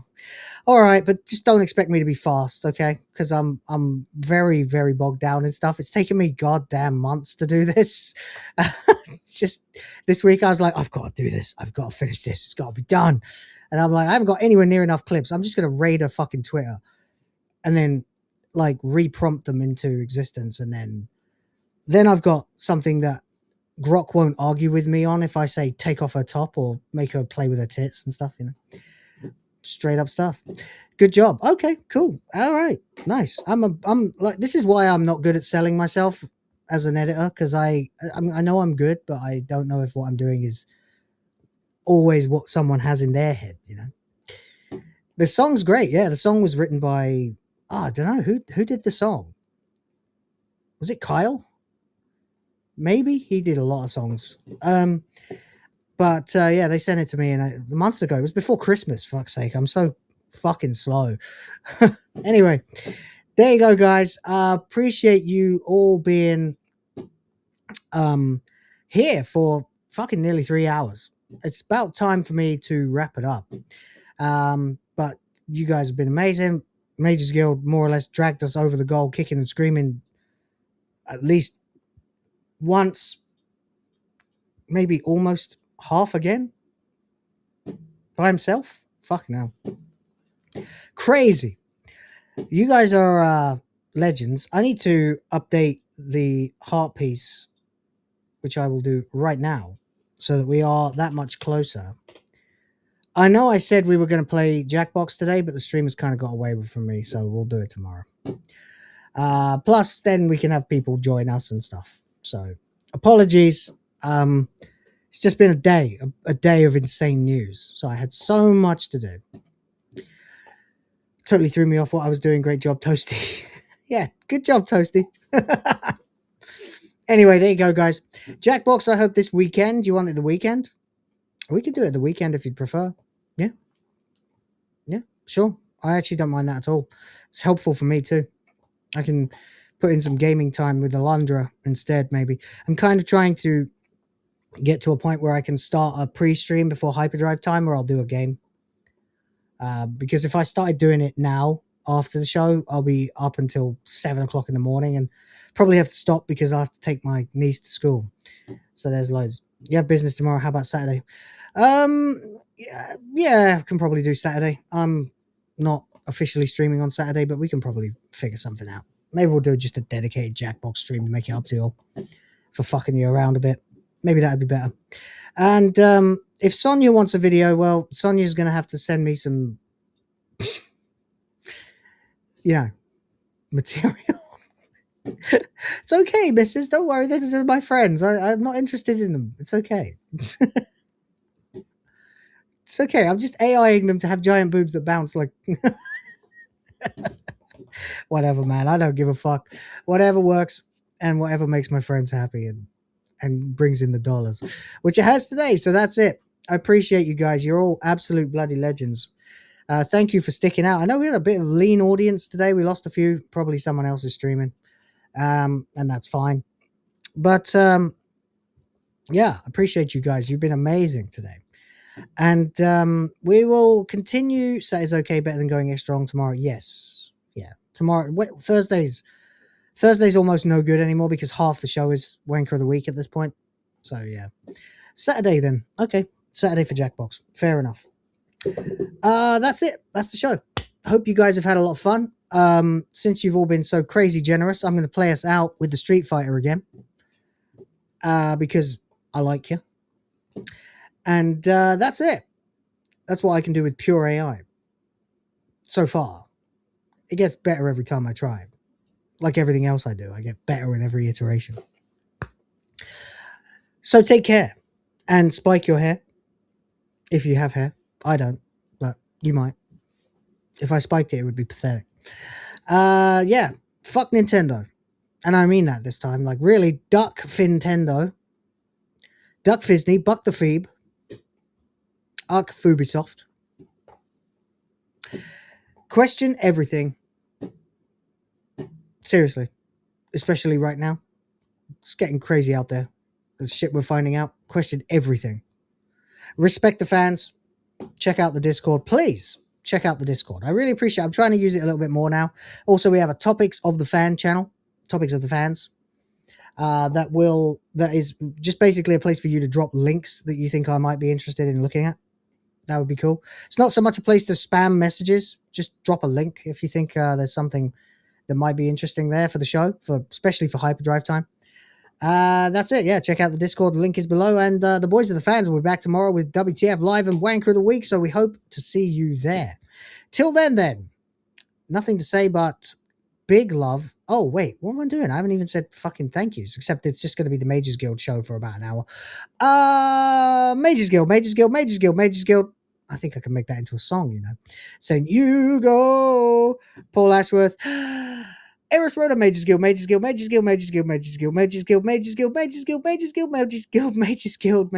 Jen, Rhoda, MagesGuild, James, MagesGuild, yes, we're done. Thank you so much, MagesGuild, and everybody else, and everybody in the chat, even if you couldn't donate. Appreciate you all for sticking around, being in the chat. It helps me out. I get feedback. I get to see what you think. It makes me laugh, and it's so great. I love streaming. I hope I get to do it forever. Anyway, that's it. Like I said, all the best. See you tomorrow. Enjoy some more titties, and we'll be back. Tatty bye. Hey there, stranger, locked eyes across the ring. I'm the one who breaks bones and still makes hearts sing. Built for the fight, every curve a weapon too. But tonight I'm craving something only you can do. I've thrown down champions, left them begging on the mat. Now I want you under me. How about that? Round one, fight! Come closer, baby, feel the heat I bring. Gonna pin your wrists, make your whole body sing. I'm rough, I'm fierce, got that killer stare. But damn, the way you play has me pulling my hair. I'll take you hard, no mercy, no safe word tonight. Mix the sweet destruction till the morning light. One wild round, bruises blooming like art. Think you can last with a fighter's heart. Legs that crush, hands that command. I'll flip the script, make you understand. Every combo I've mastered, every strike so clean. I'm gonna use them all to make you lose your scene. Sweat and fire, power in every grind. You're my opponent, but tonight you're mine. Tap if you need to, but I know you won't. You love the danger when I take control.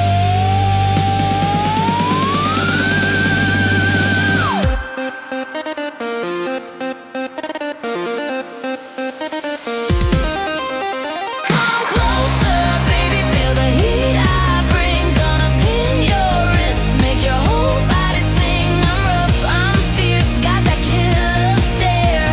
But damn, the way you play has me pulling my hair. I'll take you hard, no mercy, no safe word tonight. Mix the sweet destruction till the morning light. One wild round, bruises blooming like art. Think you can last with a fighter's heart. Don't think I'll go easy just 'cause the bell's not ringing. My rhythm's relentless, my hunger's still stinging. A little choke, a little bite, a little more, till you're shaking, begging, crawling to the floor. Every wrapped in skin that's burning hot, and you're the prize I wanna take apart.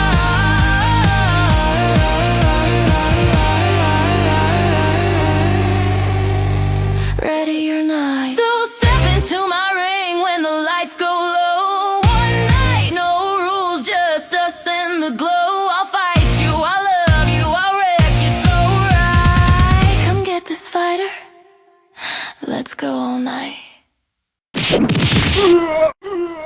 You win! Perfect!